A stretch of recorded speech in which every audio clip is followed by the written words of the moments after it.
Shout out to everybody that's loving, receiving it. Everybody that's giving it. Like I said, man, you never know when it's your time. So, boy, bruh, you never know. Who knew? Who know? You know what I'm saying? So, life short as hell. Love thy neighbor, man, or the neighbor. Or all of them, man. Just love your neighbor, man. Look, put some love out there. No Diddy, but put some love out there. And don't get caught up in the Rico. Yeah. Shout out to Love. Shout out to us. Make sure y'all follow us. Man, this mic ain't working. Y'all can hear me clearly? Y'all can hear you. Oh, okay. Yeah. Nah, you good. You good. Okay, then cool. Shout out to follow us on YouTube too. Make sure y'all go on YouTube. We on YouTube, our full videos. Follow us on Instagram, Twitter.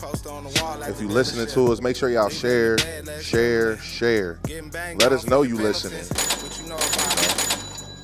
Follow us, we gonna follow back. DM us, we gonna DM you back. And it's us, no AI. So y'all better get here early before it turn into AI.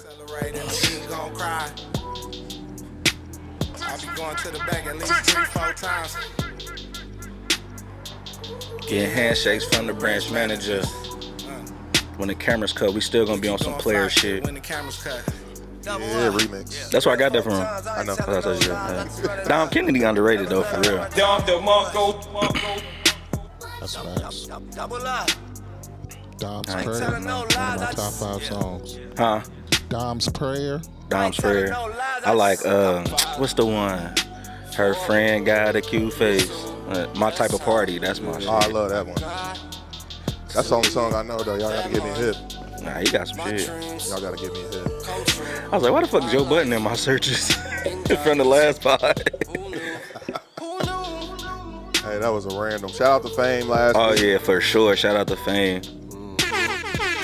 That was a good ass pod, bro. Damn, that was 2 weeks ago, actually. Mm-hmm. Yeah, shout out to us 2 weeks ago. We took last week off. Sometimes we gotta take a break. You need to take a mental health day. Take it. My boy over there DJing. I'm over there watching the game here. Just right after she made a shot. Soundboard Jay, crazy on the board. We need to do a bingo. See how many times we gonna say this nigga real name today. All right, bet. I'm gonna say a 0 now. Whose name? He no name on the podcast. Wait. You know his name? You know his name? Man, I'm high. Why y'all do that? Reveal your name, bro. Reveal your name. Hey, reveal your name. Do that, bro. Shots fired! Mission failed. We'll get him next time. Right. And if you say bitch, you gotta put $5 in the bitch just bucket. said his name, though. Yeah. Who said it? We said the whole You pod. just said it like I said no name Jay. ago. No name Jay. Don't nobody know his real name. I know his real name. Nigga, we know you know his I'm real like, name. what he said like that? But some of the people that's listening, if this y'all first time listening, y'all definitely probably don't know his name. Put in the comments if you know his name. Not DM us because you don't Say want to his reveal his name. name. Say his name. Pause.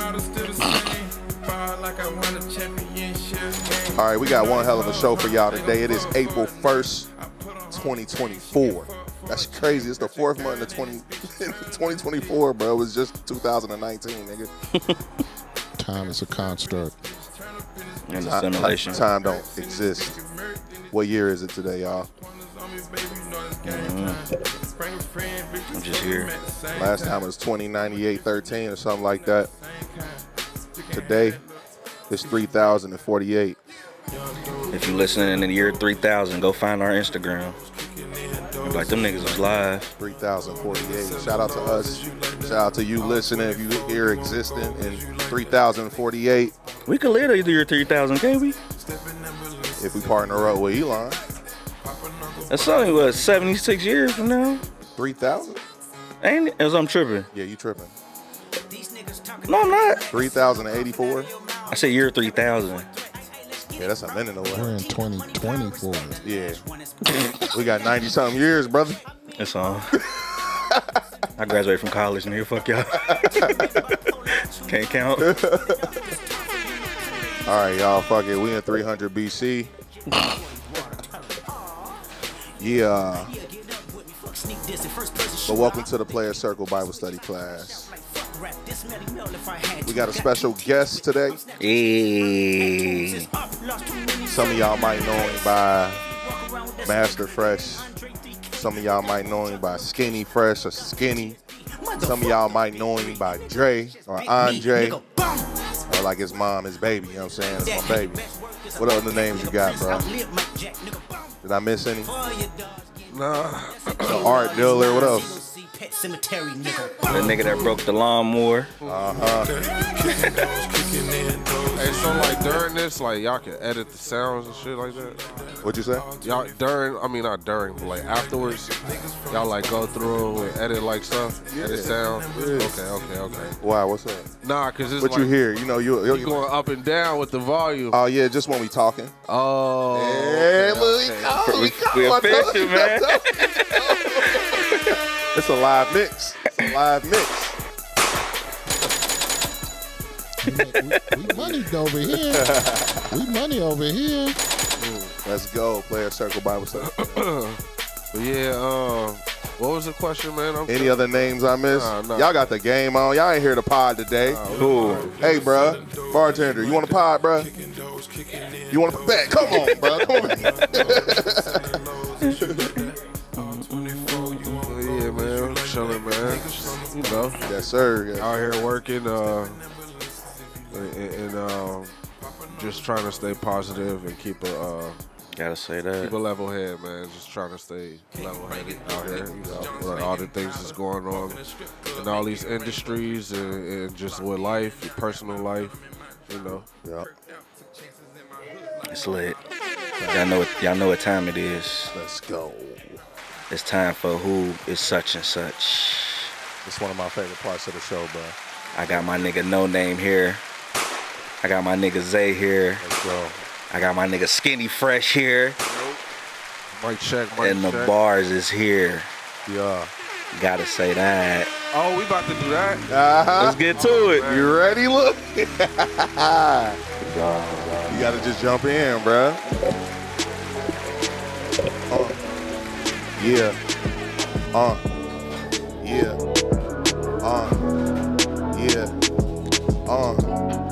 Yeah, they really about to make freestyle. It's crazy. Yeah. Let's go.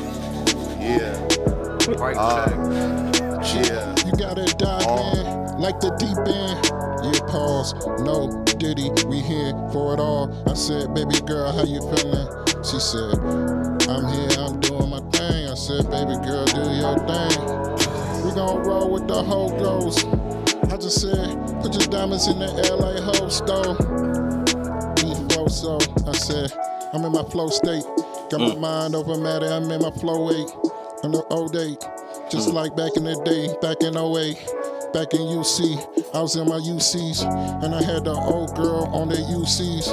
And she had to hit me with the Uchi Wally, Wally gang gang. She had to do the thing with the gang gang. And she's super nasty. Uh-oh. The beat went off. Yeah, she's super nasty. Want to keep it on the low, so she turned all her cell phones off. Damn near had me sign the NDA. I'm like, baby, I'm a real player. You know I don't play, nor do I say where I be at every day. I just be in the tuck, on the low, in my own way, in my own lane. Tell me where you lay. Give me the location, and I promise I won't save it, babe. Yeah. Now every time I come through, I need a location again. She like, damn, you ain't got it memorized yet. You must be having some other bras where you at. Yeah, Facts. Started tripping, I had to get off on it. I had to move over, had to keep my peace. Yeah, keep my peace, keep my peace. See me shining like a Jesus piece. It's a feast, niggas getting to that money. Moolah lease, hey baby, she a bad one, Mona Lisa. Take me on ya. Fuck it, I like you. I'ma put you on a leash. Yeah, not on a leash. Yeah. Come on, Jay, let's go. Yo, look. Yeah. Look. I'm sitting here watching the college game at peace while I got my piece. Posted up, trying to kick peace. But I'ma throw right back to my piece. Kick it off from the left, I mean the right. You know I'm going right for the left. And I leave you hanging left. Yeah. Hey. What they be saying? I'm just in the spot like Jamaicans. I'm in here two-step with my stomp-ins. Call me Caitlin, cause my Clark's in. Okay. That's how we feeling, babe. I like Got that. my things in the air, how we doing, babe? I like that. That's how I'm feeling, babe. I like that. Hey. Who is such and such? I got my nigga No Name here. Got my nigga Dre here. Got my nigga Pope Zay here. You already know the vibes. Damn, that's the first time I ever freestyled. Shout out to the first. Shout out to the Players Circle Bible Study class getting the first exclusive. I've You hear me? freestyled around like nobody, bro. Let's go. That's how you know he's special. Yeah. Is that be hard? Pause. No Diddy. I can't hear shit. I hear the real freestyle. Oh shit. Hey, I just peeped. I forgot. My nigga outside the simulation right now. That's cool. We are in the search of some real shit. Some real shit. Yeah. But I've been on some surreal shit. Building my dream on some manifestation shit. You know. Hopping on to that mothership. Yeah. I'm going up on some alien shit. Feeling alienated because I'm over here drinking on my lemonade with the lemons that they threw at me, dog. Yeah, it's punch and squeeze. Want me to come over there and fucking squeeze? I'm like, baby, be that squeeze. That's my lemon drop. It's so good on my lips. Lips connect the lips. Yeah, it's a whole lot of lip lock. Yeah, now she going into that jaw drop. You know, that jaw lock. Yeah, she can smell what I got inside that zip lock. We smoked a little bit of it and then it got real hot. All my pieces smooth like butter, like Reese's. But I'm inside of the whip, and I'm about to fly soar like angels. Call her Reese, cause she's smooth with the pieces. And I'm shit pieces. I'm the shit pieces. How you feeling? I'm feeling good. I said, baby, tell me how you doing. When you come through with the movies. Yeah. It's a scene in here. Splattered on the scene and where.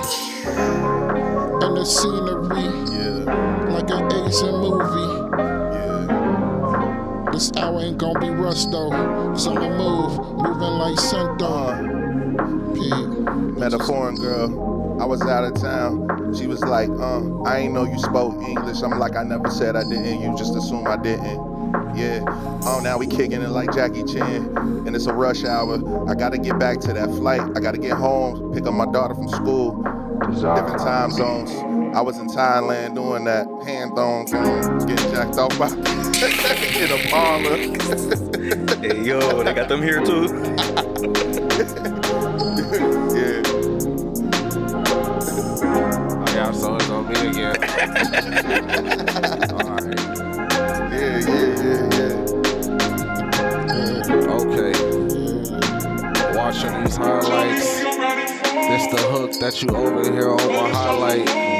You thinking that my reel is a highlight. I close my eyes and I think I'm saying it's in my life. I don't even know what the fuck I just said. I just made up that word so I can sound like it was fed. But I'm just fed from the feet, from the up top. Fed from my, like I'm feeding the dog, but you know, a loyal hungry is, a loyal dog is, a hungry dog is not loyal. That was hard.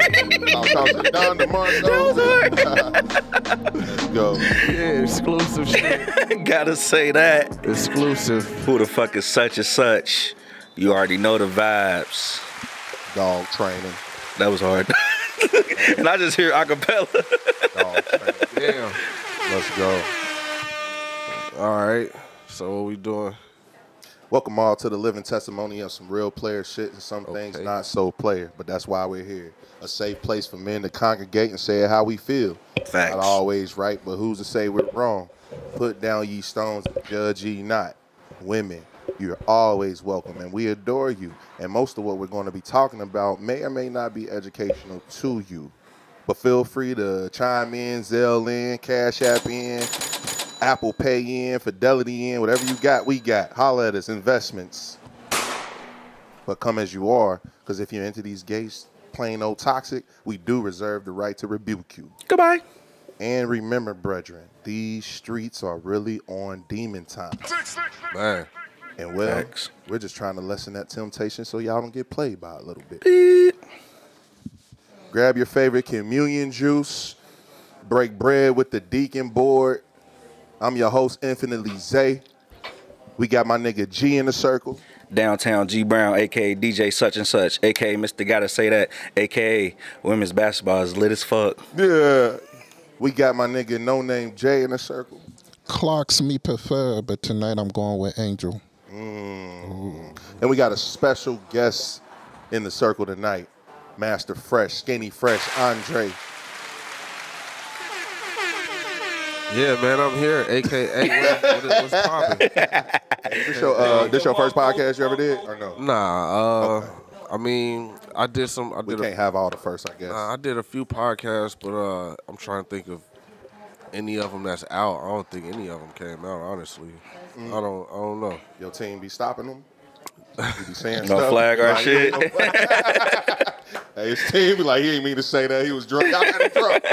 Y'all made him drink. He wasn't supposed to be drinking in that interview. Yeah, y'all don't see the publicist in the corner, the whole Right. team in the back. He got five team. One of them a baddie, too. What up? Let's Funny go. as hell, but yeah, man. I mean, I'm gonna just say it. We're gonna make it official, man. This is my first podcast, bro. Let's Hey. go. Shout out Just to having that. freestyle.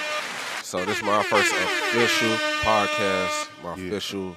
Hey, Shit, y'all about to get no filter me. So, hey, Hey, that's what we here We appreciate you for coming on. for sure. Thanks for opening up the doors. I know we in the future spot of yours. Is we saying that yet, or we gonna keep it on the low? Nah, we ain't saying that. All yet. right, bet. We chilling. I mean, you said it, but we can leave it at that. Exactly. So We can leave it thanks at for that. inviting us out. You know, Yeah. sharing your space with us. So we Facts. appreciate that, man, for sure. For sure. Man, Welcome. thank you. That Chinese shit gotta go. That's all I'm gonna say.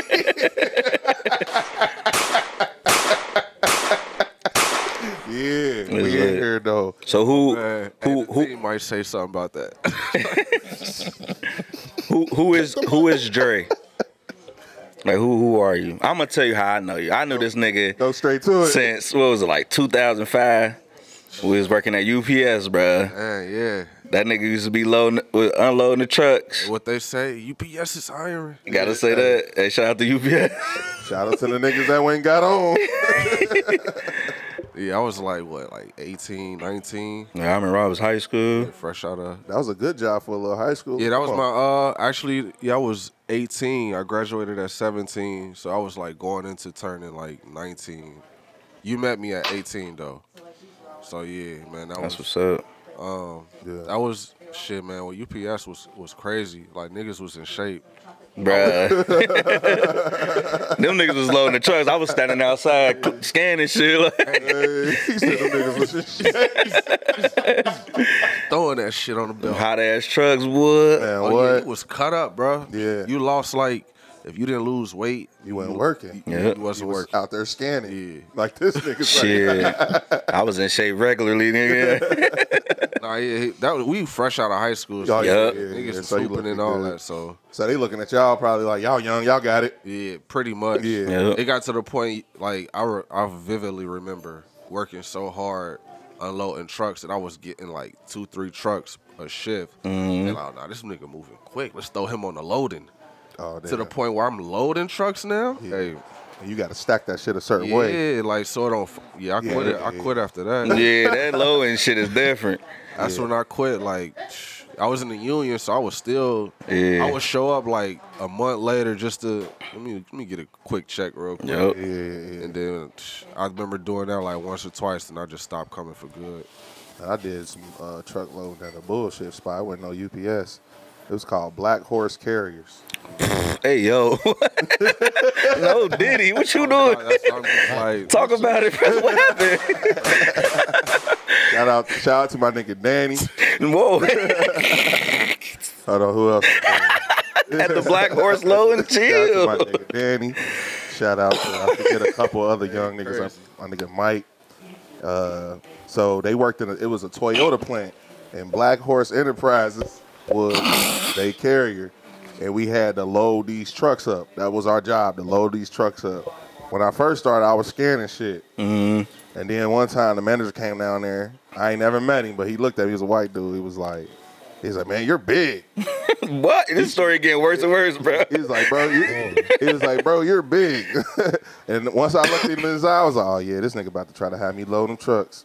And then they was like, here, we're gonna offer you such and such, a little bit more money. Now you gonna throw me under the bus. He was like, we're gonna offer you a little bit more money. I was like, all right, I got you. I'll do it. Man, I did that shit for a week, bro. I was so sore after loading a truck, nigga, all day. That's all you did. Loading trucks ain't that shit. Cool. Unloading is cool because it's like you just like when I was loading though. Yeah, when I was laid different. off last year, and it was like you could come in and like work like the sort, like that's what it's called, like the loading and unloading. Nigga, I went in there, bruh. I was in there for like 3 hours. I was like, nah, I ain't finna do that. I went and talked to the driver manager, like, look, man, y'all need to put me somewhere else. Fuck this shit. I ain't doing this. Right. And I was still getting paid my regular driver rate too, but I was still like, nah, hell nah. Nah, that shit. I just be laid off. It's depressing too, cause niggas really do that for years. And this back in the day, like we ain't have phones, like niggas weren't really. I don't think you could have your phone in there when we was there. But now, I don't know now, but I do know at a lot of those places like Amazon, those factories, they don't want you to have your phone. Yeah. So it makes it even worse. I done worked in these factories a few times, and you can't have your phone in there, bro. You can't have no headphones. You can have your phone in UPS now. It's jail, bro. Yeah, fuck Amazon. I would never do that again. It's another form of slavery. Shout out to Freedom. Boy. Shout out to Freedom, boy. Shout out to Freedom. Joy, you ain't got no warehouse experience? I used to go crazy with the temp services for sure. Oh, God. That's a way to survive. Hey, that year when I left, bro, that's all I was doing. Temp service. Yep. Everybody had to do the temp service And at then least once. I think I started Once. At least once. I'm just saying. I did it multiple times. Like, you had to do it. And then I think that like that following year, that's when I started DJing, like professionally. Like I wasn't even taking. That's when last time you had a job? Like a real, I guess like real job, depending on the job. Yeah. Okay then. Yeah. So what? 2000? You said what? That's right. I had one job, so I had that was 2005 or 2006 around that area, and then I will say in 2015, I took a summer Made job. the switch. No, I had a summer in 2015. I took a summer job. Yeah. And but I was driving a forklift. Okay. Throughout the summer. Yeah. And, You ever wrecked it? Actually, yeah. On my my 90th day. Did they drug you? That's crazy. I walked out. I was like, well, I guess I ain't getting hired. I already know. I walked out. Hey, That's what man. I'm saying. So I went from 2005, 06. He knew he was getting fired. I ain't had a job since, and then like a 9 to 5 job since, and then in 2015, that summer, I remember working. I went through a temp service, but they put me on at Hillman, the Hillman group. Them heavy ass boxes. I be delivering that shit. I hate Hillman. Yeah, I was driving a forklift there that summer, and on my 90th day, bro, I crashed. But I didn't mean to. But you know, after you done did like 2 months, you get comfortable on that. Yeah. You get the whipping it, like you seeing everybody else whipping it like that. Was it loud? Shit, I could do that shit. Oh yeah, it was loud. It was You loud. just walked out. Nothing fell, but You gonna get tested. Period. yeah, it was a dent. Like it was a major dent or whatever, and I left the shit there. I left the forklift there. It was still running. Get up out of there. I cut it off. Let me tell you. Look, I smoked right before work. I smoked. That was right after lunch. I smoked on lunch. Bruh, I smoked right before work, bruh. And I had to go get a load. I was at this place called. This nigga going crazy, bro. You gotta relax, bro. Y'all, this was at the black truck, the black horse shit. Y'all homophobic. Y'all That nigga had to go get a load at the Black Horse. You gotta relax. Y'all homophobic. We need to get to another topic.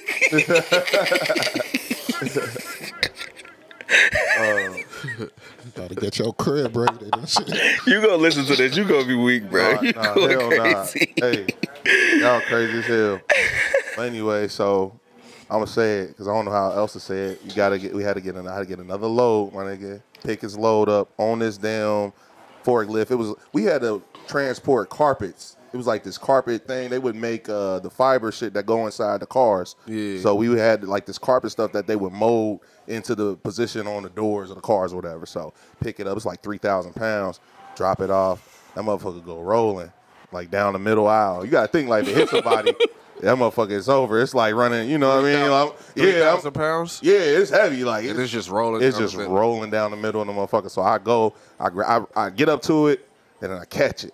And I was good. You know, it's a way to move those forklifts so you can like, you know, you got to roll it back onto yourself, pick that shit up. So I do that. I'm thinking I'm good. Like I go to back up because now I'm kind of in a panic mode. I'm like, all right, I just had to run down the middle aisle, go grab this $3,000, this 3,000 pound roll. I get it, and then I back up into a pole. Like, bruh, like the shit that hold the factory together, and that shit was like, doom. Ooh. The whole entire building just kind of shook. And then, like, the manager was like, what the fuck was that? And then, what kind of weed was you smoking? They was, bro, look, and then ain't nobody say nothing. And then ain't nobody say nothing. And then another factory worker was like, are you going to turn yourself in? Ain't nobody seen it. I was going to keep it to myself. I hate them. Yeah, I was like, oh, I'm good. He was like, yeah, I think you probably should let someone know. I'm like, ain't nothing going on. With no dent, with nothing. I'm like, I'm good. And then my boss come around. Of course, the dude tell everything. Damn. Snitched on me. He's like, are you okay, Isaiah? Just want to make sure you're okay. Sent me to a drug test, right? I passed it, bro. How? I don't know. I have no idea. It was a black dude. Some black dude came. You smoking that Delta 8? Nah, a black dude came in. A black dude came in. He's like, come here. I just looked at it. I told him the truth. I was like, bro, I don't think I'm going to pass. He was like, well, you got to just take it, blah, blah, blah. So I don't know if he helped me. Maybe he was an angel from God. But I got past it. Like, I was good. So I don't know how. Take the test, man. You might pass it. He swapped your name with somebody now, this old lady. Nah, that nigga had to, bro. Like, he had to. I smoked literally right before work. Like, so. But yeah, that's my story. That's your story. Yeah, man. So what's up, Dre, man? Talk to me, man. What's going on with you? Yeah, like tell us your story. Like, tell us what you got going on. What you got going on? What's coming up? What's the next event? Things like that. We'll start there. But I know you got a lot to get off your chest too. And we'll get there. I'm just gonna say that early. It's regular shit for real, but I mean it ain't to get it off, but I mean for real, I'm just focused on opening my next business. That's been the main focus.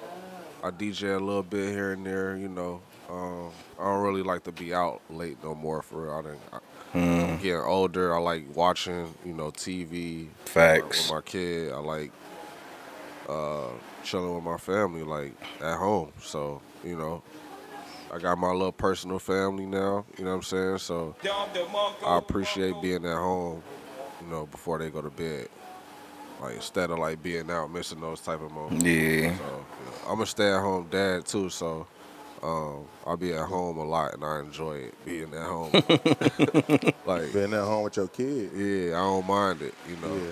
Sometimes. Shout out to Daz, man. You got a gotta say that. I got a son here. Yeah, I got a daughter. We all girl dads here, man. Girl dads. Kids is big, man. Yeah. Being there, being involved in their entire life, and they gonna remember that shit. And they always watching. Like Facts. They absorbing everything. They picking up on everything, man. They absorbing everything. Man, it's crazy, bro. It's crazy, but you know, other than that, you know, focusing on opening the next business and businesses after that, you know. Yeah. And DJing and then being a stay-at-home dad, and just staying out the way too. You know, we in like this spiritual war right now, so I really don't like to consume a lot of people energy, if that makes sense. That's a fact. Like I don't really be trying to make a lot of sense. So when you, so like back in the day when you was DJing, like every day, like outside, like. Listen, I come from DJing like 6-7 nights a week. Shoo. Sometimes like 3 events each weekend day. Like, man, I really put in a lot of work. And I'm sure, you know, a lot of DJs can relate to that grind. But, you know, getting older. Yeah. I don't really, like, I spent a lot of time away from, like, my intimate family and, you know, those that's really close to me, you know, because I was always at work. Yeah. Now, you know, I'm at a place where I don't have to work as much. I'm working more smarter and not harder, so I can be able to enjoy my fruits. That's the goal. You know what I'm saying? Be able to be around those that cherish me. You know what I mean? So DJing was your foundation, like that, like propped you up to be like where you at today? For sure. Yeah. For sure. It definitely, it's definitely a hat to wear. You know, being a DJ, you got to do a lot of things as a DJ. So, you know, doing all of those things, you know, that can lead you to so many other different type of careers, for real. Especially if you like might see more of a benefit in a different lane. You know, you might lean towards doing that more than just DJing. It came from DJing. Yeah. So, you know, like me, I do a lot of marketing. Like that just came from me having to promote and market myself, like to where I want to be, where I want to be booked at, like what type of gigs I want to play. You know what I'm saying? Like, and it worked. That's how I know I'm good at it, because it worked for me. So like, I know I want to only be in this area, DJing in these type of events, in clubs and bars. Like, So what type of areas, what type of clubs you doing it in now? I'm still only downtown for real. Is there a type though? I want to hit on that though. Like you Yeah. said, like these types. Like, Well, what like, do you mean? What are the different types in Cincinnati? so like, well, when I say I'm still downtown for the most part, you know, downtown is becoming more of a pop culture type of thing. Yeah. It's not you know, it's lost the nightclub essence. It's more about just having. So what would you say to people that's like reading Forbes and they saying we in the top 5 of nightlife in America right now? Well, that's because we got 1 million bars. Yeah. Out of those 1 million, 900,000 of them are going to have a DJ inside. And most of the time, these DJs can probably make a career and a living, can pay their bills off of it. So, you know. But then it's gonna be the same DJs. What you mean the same DJs? Like the same DJs in rotation, constantly. Yeah. And all the same gigs. Yeah, for sure. That happens. I know for a fact most of those places are owned by like the same groups of people, right? Yep. Okay. You got like different management groups, entertainment groups that own like different clubs and part of, you know what I'm saying, the city or whatever.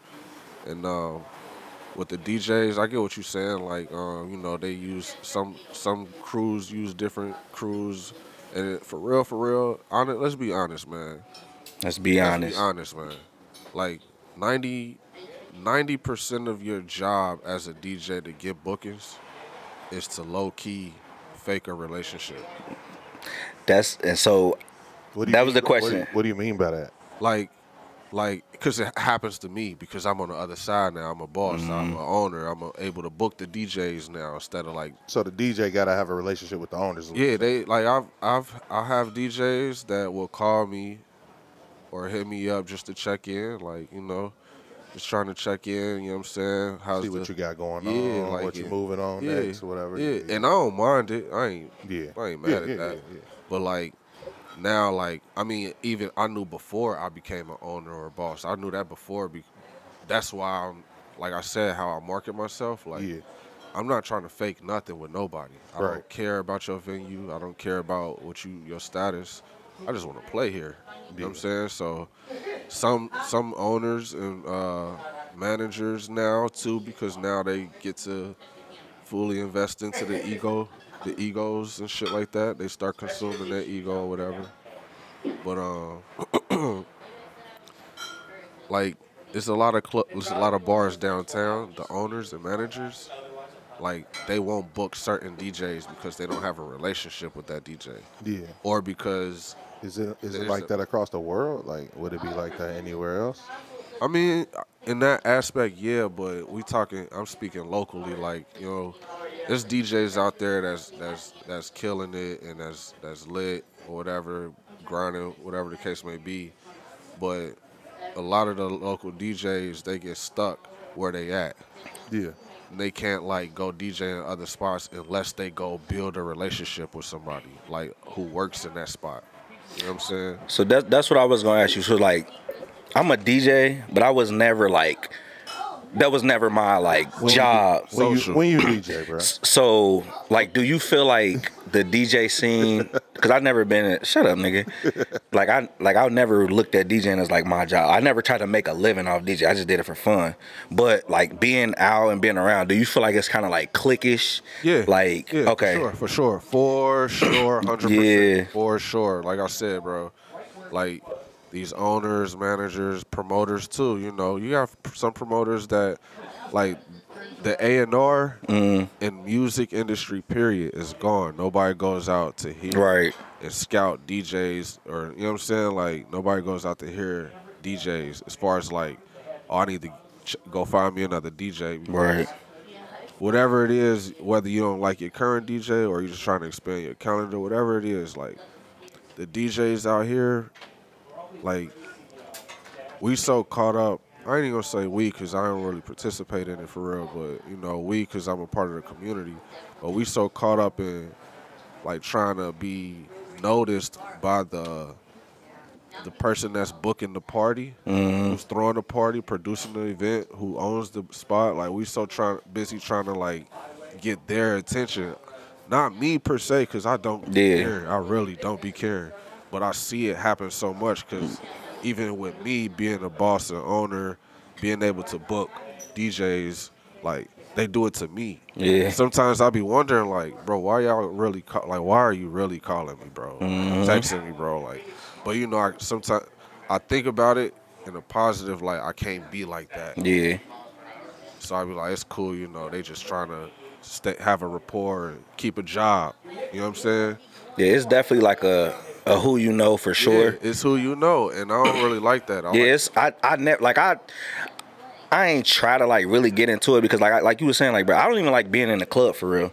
Like when I DJ like weddings and birthday parties and shit, like personal shit where I know people here to turn up and have fun. But when I was like in the scene a little bit, it was just like it just felt real cliquish, and I'm trying to impress this person and it was just like it just wasn't. Yeah, it's worse now. It's worse now. Cause now the promoter the star. Yeah. Now the manager of the bar is the star. Now the owner is the star. The DJ, shit, you gotta impress all them niggas for real. Like it's weird as fuck, bro. DJ is weird as fuck, bro. The low man on the totem pole, whereas the DJ was the attraction at one point, is what you're saying. Yeah, no. I mean, just in certain lanes of DJing, certain industries of the DJing aspect, yeah, and no. Like when I say nightlife, like urban nightlife, black nightlife, like black nightlife, urban nightlife, that black promoter, that black club owner, the one where the baddies go to, the one where the dope boys go to. You know what I'm saying? That lane, oh yeah, the DJ on the lowest totem pole. The DJ treated the worst, paid the worst. So who the top DJs in the city to you? Who doing their thing? At least give 3. Define doing their thing. The ones you like, just your opinion. Okay, well. In your opinion, who the top 3 DJs? And I don't even know what all DJing entails, because to me it's just like the nigga on the 1 or 2s. Right. Bringing a vibe. Right. So, and right now I'm trying to be like that person. I'm trying to be a fan. I'm trying to be a consumer now. So who you consuming? Like, who in the city that got it? Like top 3. Come on, you gotta have one. I got a lot of DJs that I like, but 3 that I really like.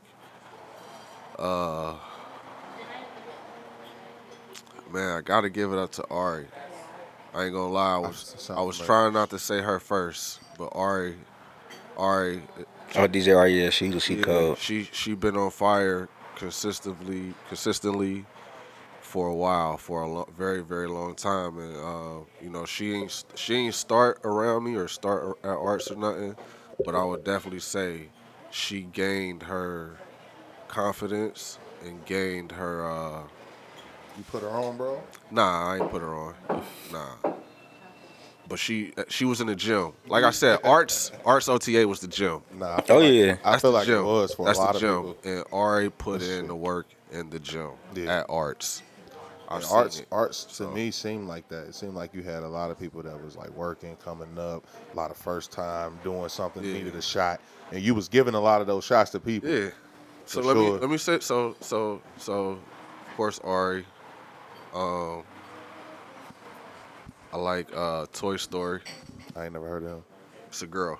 Okay, her girl. Never heard of her. Toy Story. She's new. She I don't know where she started, or when she started, but she definitely was in the gym at Arts for sure. So right now I'm just saying like my top favorite DJs. I'm not telling you like the best DJs. Yeah. These are my favorite. So current too, right? Current right now, these are my favorite three. Shout out to y'all. Shout out to Toy Story. Ari, Toy Story. And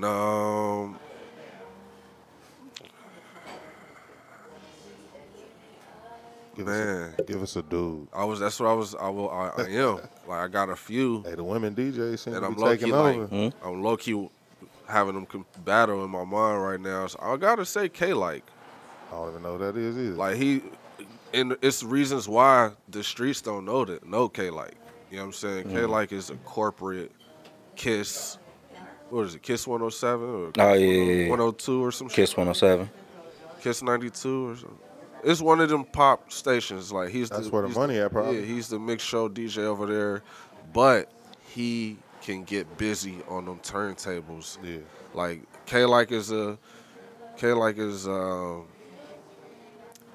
he's one of my favorites because of the technicality of DJing. You know, the creative side of DJing. Not like cause he ain't put in no hours at Arts as far as like in the gym. He put in a few, but he just, came in, put some rec in here and there, but he ain't really put no pain in Arts for real. He's just one of my favorites technical wise because he knows how to be creative and get busy. And is scratching something you gotta know how to do to be a real DJ? I don't want to be the person to define that, so I'll just say like to impress me, you gotta know how to scratch. Like, cause like that's like how it started for real. So damn near how it started. So. Do you remember your first DJ gig? Yep. Where was it? The Syndicate. The Syndicate? Yep. Damn. That's a throwback though, man. Syndicate. August 25th, 2006. That was my first professional gig, and I haven't looked back. Like, and I knew I was terrible. I was terrible. I was living in New York when I got booked. Like that summer, they reached out to me on MySpace. Wow. I was living in New York and chilling in my fucking. You was just doing stuff on your MySpace, like how they find you? Yeah, like mixes. I was promoting myself like as a new DJ. Like that's where like I said when I left UPS, I just moved back to New York. It was like fuck it. That's where you from? The Bronx, yeah. Oh shit. How long you lived here? Shit, I went to high school and junior high. I actually went to Sands kindergarten and first grade, then moved back to New York. He was back and forth. Like elementary and junior, moved back to Cincinnati for junior high and high school. And right after high school, went to Cincinnati State for like a year. Did Cincinnati welcome you, or was you like kid from New York? Was I what from New York? Just like the kid from New York, the dude from the outside, or was it more like a welcoming thing for you? Kind of both, for real. Like, depending on where I was at in Cincinnati. Because, like, when I moved to Cincinnati, we moved to the Westside. You know, the Westside, like, its own city.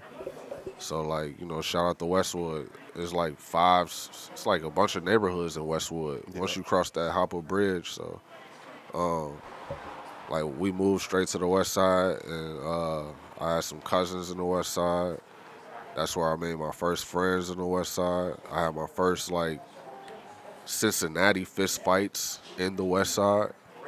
Like, that's where they, back in the day, used to get crazy on the Westside. I went to like my first Cincinnati house parties on the Westside. Like, I didn't really leave Westwood for real, like the Westside at all. Like only time I left was to go to school, like high school. I went to Hughes. That was the only time I left, and then we moved out of Westwood my senior year to Forest Park. And I transferred to Winton Woods my senior year. That was a change, wasn't it? Hell, a major change, bro. Like, I hated it, but like I took advantage of it too. Oh yeah, I took advantage of it. Like should. I didn't really get to do all the basketball shit like I wanted to because, you know, leaving Hughes. So you went up there. What year was that? 04. Yeah. I graduated 04. So like they already had their hoop team set and everything, and two on top of that too, that summer was my first like real summer job. I started making like real money as a teenager. So once I started Thought you was balling then. I ain't give a fuck I about. remember my first high school job. I thought I was balling. Yeah. Ain't nobody had no money. I did. Yeah. You feel me? It wasn't shit, but it was a little something. Like, Nah, them UPS $200, $300 checks, nigga. Them shit was hitting. that's exactly how low that shit used to be. $200-$300 was money, boy. Yeah, I was at Kings Island. Especially when you had no bills. I ain't never work at Kings Island. Everybody seemed to Kings have Island. Everybody did. I ain't working there.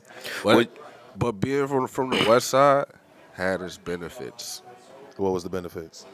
Man, when like you remember back in the day, like the real black family reunion. Oh yeah. And then like the big neighborhood parties or Golden Skates or like Golden Skates. what was it? Showed up.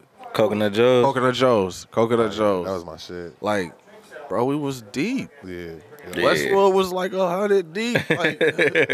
Like even if like you might have had an issue with somebody on the West Side like over some stupid shit, But but you over on you might be the movie theater on the East Side and you might see a nigga from the West Side like, oh no, all right, I got you. Right, we good. I give you, yeah. Yeah. Now make sure I see you over there. I got you. Like, there's been plenty of moments like that, bro.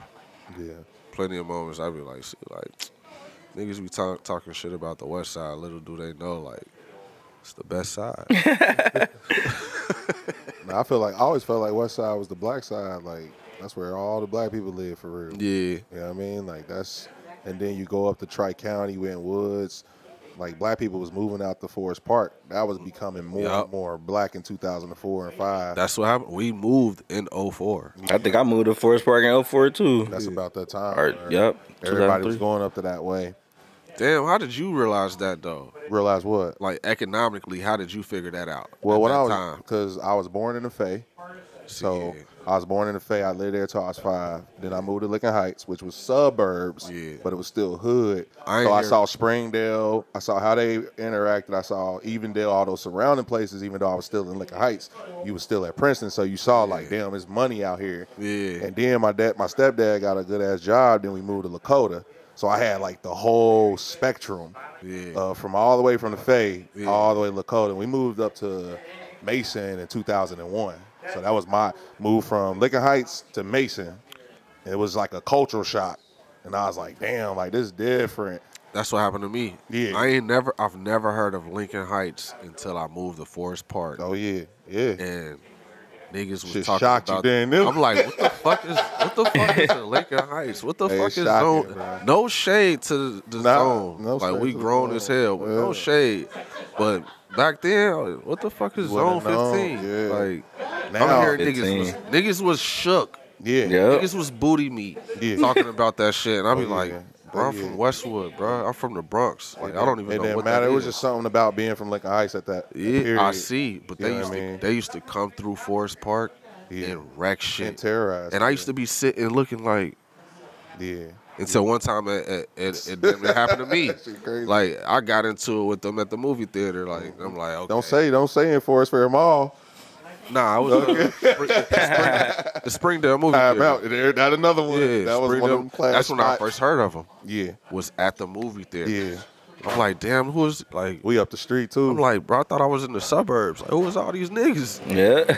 It was like 100 deep. Yeah. You know that shit it's built like a circle in the theater. Man, bro, they was surrounding everybody, bro. The exits, all that. Yeah. That's how we got into it. I was trying to make my exit. I knew niggas was gonna test me. What year? That's what you was in Forest Park then? That's when my first year moving out there. So in 2004, like I had kind of I was in Lakota then.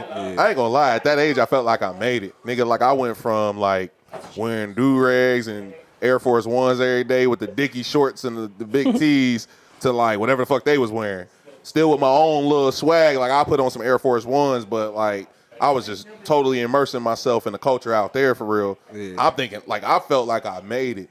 I really did. The girls was out there was badder. Like, you know what I'm saying? I'm seeing mixed chicks I ain't never seen before. That's how I felt, bro. And when was like sort of had a little bit of that. And then Lakota was like another step up. Like I was like, I love when Woods girls. Like I got along with them. They thought I was rich and it worked out. Like, you know what I mean? Like, oh, he from Lakota, he rich. Like, yo, I was broke. Like, like where you go to school at, Lakota? Like, oh, he like him. You know what I mean? Like that's how I was getting off on it. But Wentwoods, everybody started migrating up to Westchester around that time too. You know what I mean? Westchester, it's funny. Westchester got hoods, bro. Like they like this place called Mill Creek. I don't know if you ever heard of Mill Creek. Yeah. You know what I mean? That was like I done drove there, but I didn't know that was a hood. It's not really, but it's like Section 8. So a lot of like inner city. So that's like the little one, exactly. Like people being shot over there. For real? Yeah, man, what? Like RP my nigga Dewey. I don't know if you know Dewey. He was a rapper. Dewey. That's where he got shot at, like over there. Damn. Yeah. Like, you know what I mean? He from Lincoln Heights. So, you know, it's, let's be honest, if you hustling in Fairfield, Westchester, Hamilton. Hamilton niggas wild too. Yeah, I lived in Hamilton for 1 year in the projects, 6th grade on Front Street. And that was the first time I saw white boys on some gangster shit. I was like, oh shit, white boys do gangster shit? These niggas selling crack, got tats on their face at 15. Like, you know what I mean? I'm like, damn, like, what the hell going on in Hamilton? Like, so to answer your question, how I knew, just circle all the way back, bro, like I done been everywhere, seen everything. I know everybody, but don't know nobody at the same time. No faces, but might not know your name. Now, I only asked because at that age, you know, like me at that age, you know, I'm not even thinking about, you know, how neighborhoods are, you know, the structure of the city and all that shit. Yeah. Like, I ain't really, like, as far as Cincinnati, I ain't really start, like, exploring outside of Westwood. I didn't start doing that until I was, like, fucking 18. You'll appreciate 17, this. You're an artist. Yeah. If you look at Cincinnati and you just drive from down, I used to love to do this. When I first got my license, I used to drive down Vine. Like Vine go all the way up to Westchester. Yeah. So I lived in Westchester. I had me a little Firebird V8, and I would take, and Vine turns into, what is Vine? Turns into 747, then 747 go to Route 4 all the way out to Hamilton, and then it go back to Liberty Township where my parents had their house. I learned all that. Like right after high school, like when I was 17. That's when I learned like 747. Yeah. And all that shit, Route 42. Yep. That's when I started learning that shit, because driving to work and all that. Yep. So, so we go all the way down the Vine, but if you go start at OTR downtown, all the buildings look a certain way. You can see where the business district is. You see how the business district buildings look. And then you see how the over the Rhine buildings look. And it literally stretches all the way out. Like, it's funny because, like, Hyde Park kind of look like Hyde Park's its own thing because it's still kind of in the city, right, where we are right now. But you can find the same type of look and feel if you on the west side in Westwood, or where I'm at now on the east side in Mount Washington. It's just more like white people over there and then black people over there, but it's the same. You will see the same architecture as you go out to certain, and like, you know, they migrated, you know, 50 years later before when they founded Cincinnati, and 150 years now they start building here. 200 years they start building there. You can literally see the structure of Cincinnati and how it's made up. So Cincinnati is a beautiful place. I've always loved it. You know, I've always loved Cincinnati. I love how it's so many different, it's super diverse for real. You know what I mean? It's really diverse. Like Westside, totally different from I was about to say, over here. You know what I mean? So once I started seeing, like, crossing those bridges and shit, started seeing, you know, like the super light skins and mixed kids, and you know, and then I started seeing the style was super different. Like, you know, I was seeing the, like, dudes had the earrings at the top of their ear and shit. Like, I don't know who started that. B2K shit. Basically, that's what I was gonna say. Like the B2K style.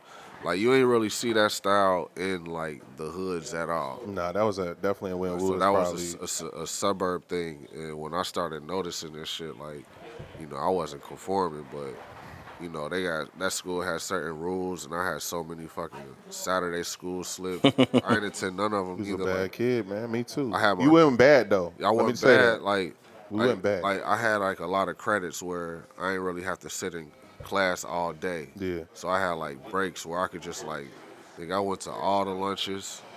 I was skipping certain classes that I didn't need and shit to graduate too. Like they was giving me class to fill my schedule, and I was like, man, I ain't going to that shit. Like, this is my senior year. I just transferred here my last year. Like, at that point, all I was really caring about, like, man, I just want to hurry up and graduate, get this shit over with.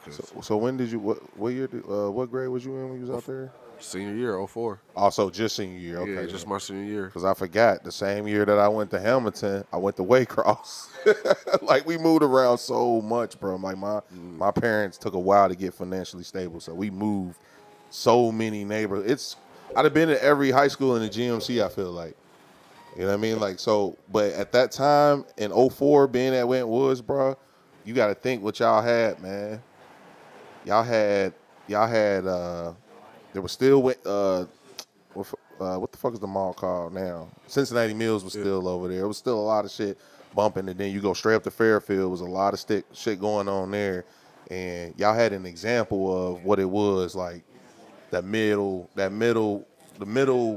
is it called? Middle class. Yeah, middle class living. You know what I mean? You saw it. Yeah. Whereas, like my cousins who still was like in the Fay or Westwood area did not see that at all. I was able to see it, but we still didn't live middle class. Like we, for sure, we was just surrounded. You know, you got a lot of apartments out there, so we was just in a townhouse, but we were surrounded by a lot of nice properties and shit. How did that affect you? Because, like, how did it just really, I guess it showed me like, you know, what was greater. It showed me what was greater, you know, like coming from 225th Street in the Bronx, where you got the biggest projects in the Bronx right in front of your house, and the basketball courts is inside the projects, you know, so you always over there, and then the house you live in, you know what I'm saying, you connected to. In New York, everything is like this, so you walking out your front door, your neighbor front door might be right next to your front door, even though you in a house. Yeah. But y'all like this, so you know, coming from that type shit to Cincinnati, and all right, now I got a house with a driveway and a yard and or whatever, but I'm in the hood now, cause niggas is getting in shootouts and shit like that. Yeah. Drug dealing and all that shit is going on around me. And to move into Forest Park and seeing, like, my grandmother, she built a house right around the corner from there. So, like, seeing her pull up, I'm like 14, 15 years old. She pulling up, showing me a big field of grass like this. I'm getting a house built right here. Damn. You feel me? And then seeing it. Yeah. Like, in those type of houses around, you're like, damn. You get older, like, damn. You realizing, like, you know, how the economy be and how much, you know, money it takes to do certain things like that. Yeah. Credit is needed and like all type of shit be needed. You be like, man, like I need to get to that type of security. For sure. Like security. So that's really what it did. It pushed me to get to financial security and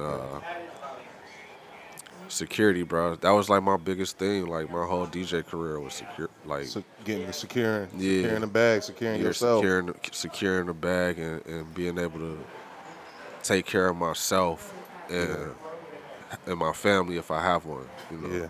Yep. That's why I have my son at 36 years old. Right. You know what I'm saying? So. Yeah. Not saying it took me that long, but shit, I was very patient. Took my sweet time to make a kid.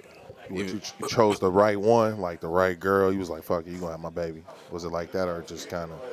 Like, you know what? It feel good here. I'm gonna stay here.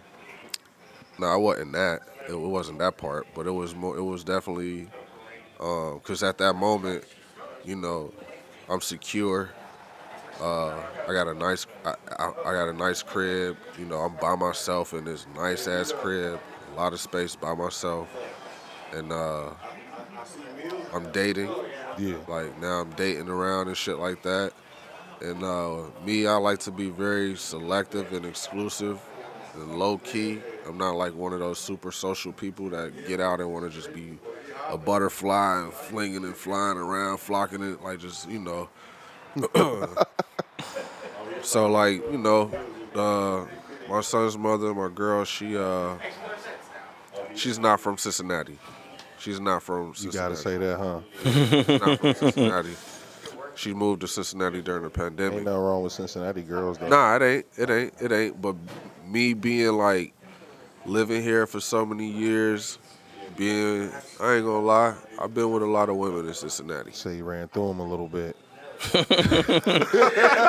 That's real though. Like I rarely date girls from Cincinnati. Like I've dated women from Cincinnati. Yeah, like, just don't be the cup of tea. Then the second day you find out she knows such and such is them. I'll say that. If she know me, it's over. She know you such and such. Yeah, if she know me, it's over, big dog.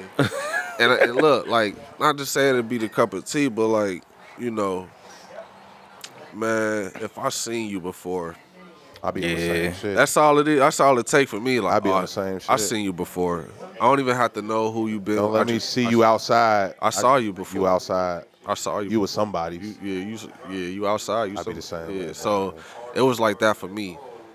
But you know, my younger days, I was outside too. So It is what it is. yeah, exactly. So like when I met my son's mom, it was definitely during the pandemic, and it was before Arts opened.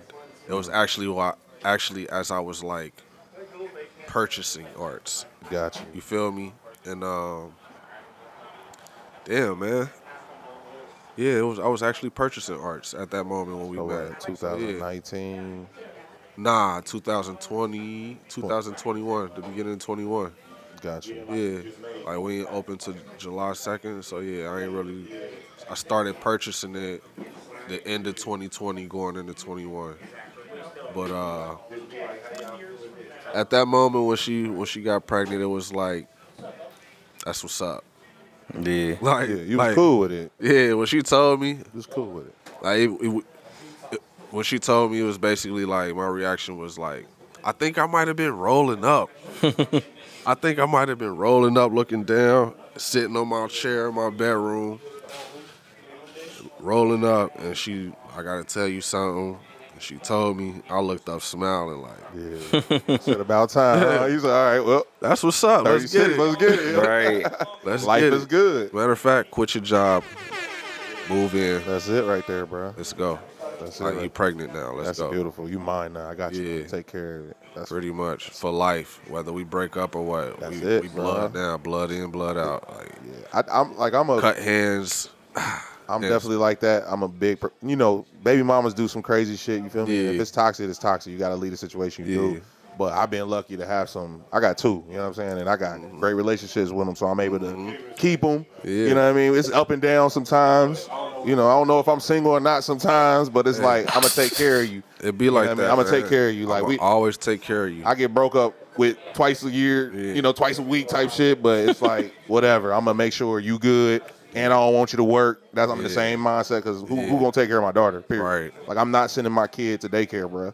Like, Same. That's why I'm not. dad. You feel me? Like, I'm not. So whatever it takes, whether. And if you want to go fuck with a nigga, bro, talk to me. Bro, I don't even give a shit at this point. listen, Do what you got to do. He gonna baby. return you to sender. He gonna return you ASAP. It be like that, bro. I'm cool. I can't tolerate that. And I get the question of, like, if I'm really gonna get married, then what it would look like. But I don't know what that's gonna look like until it happens. Yeah, man. Like, marriage is, I didn't grow up in a 2-parent household, so that's definitely something that I want for my son to grow up in. And then I definitely want another kid too. So, as far as marriage, that it's definitely on the schedule. But my situation a little different because my girl is also not American. She's not from America. Oh, you got you one of the foreign joints. I don't know if I ever seen your girl. She got some sisters. Where's she from, bro? She's from Houston. Okay. But she's Cuban and Mexican. Got you. So she's not actually like all the way legal. So what I feel me? Chill. We'll cut that out. We're gonna cut legal. that part out. Yeah, she legal. All but right. at the same time, like to get You can't legally get married. she like to make her like she want to travel somewhere and all that type. Like she gotta. It's a lot of paperwork. Yeah. A lot of paperwork. Yeah. So Ice, if you listen, it ain't no crazy. Yeah. Shit. Nah. Shit, she. You know, we might have some Ice. Shit. Man, the crib protected. There it is. So. Like to hear it. Like to hear it. Yeah, talk your shit. Protect it. Like to hear it. Like to hear it. But yeah, man, marriage is on the schedule, man. You know.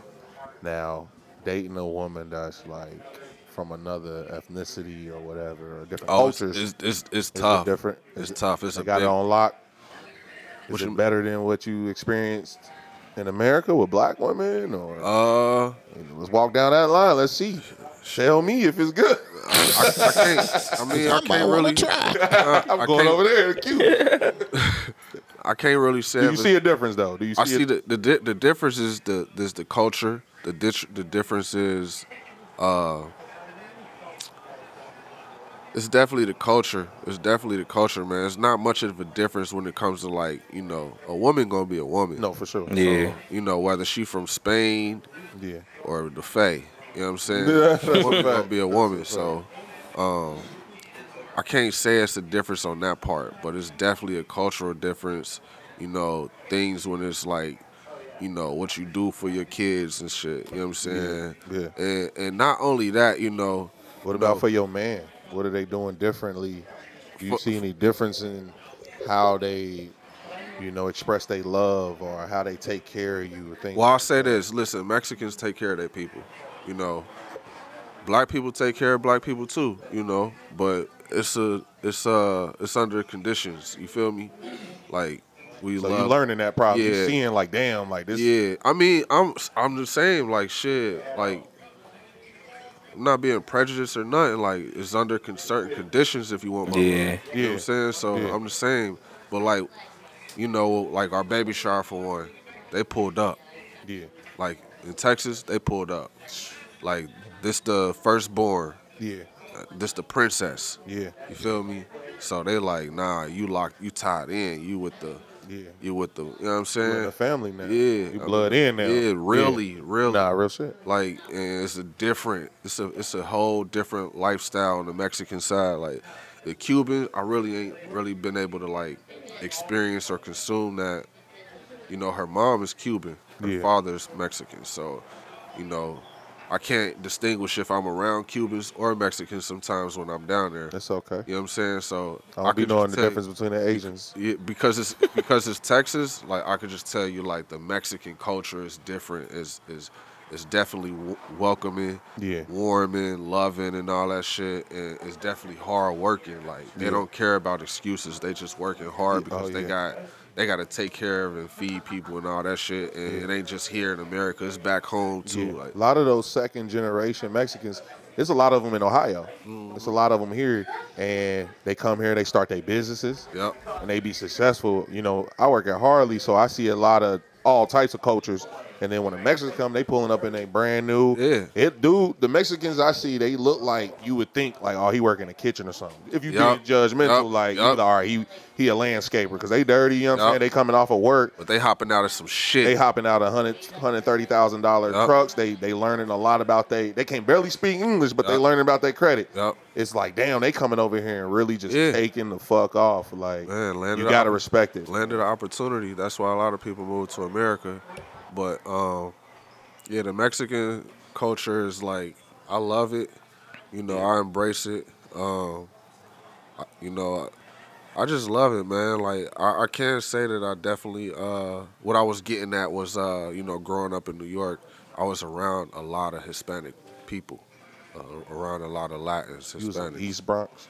Yeah. To so be I know specific. a lot of Spanish is East To be specific, East Bronx. This nigga geography major. I know, right? I've been a lot of places, G. To the East Bronx. East 225. East Bronx is definitely Spanish. I grew up around a lot of Spanish and a lot of, I'm Caribbean, so it's a lot of Caribbean, Guyanese, and Jamaicans too. Like, it's a lot of that in my neighborhood. So, like, but outside of that, it was Hispanics. Even when I walked to the corner store all the time, like, Hispanic people run the stores. At the bodega. The markets, the fish markets, like, everything was, like, ran by the Hispanics, the Latins, like.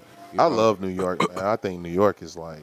Me too. It's like a museum of sorts. Yeah. You know what I'm saying? Because it's so much. like New York is the perfect example of what America is trying to be.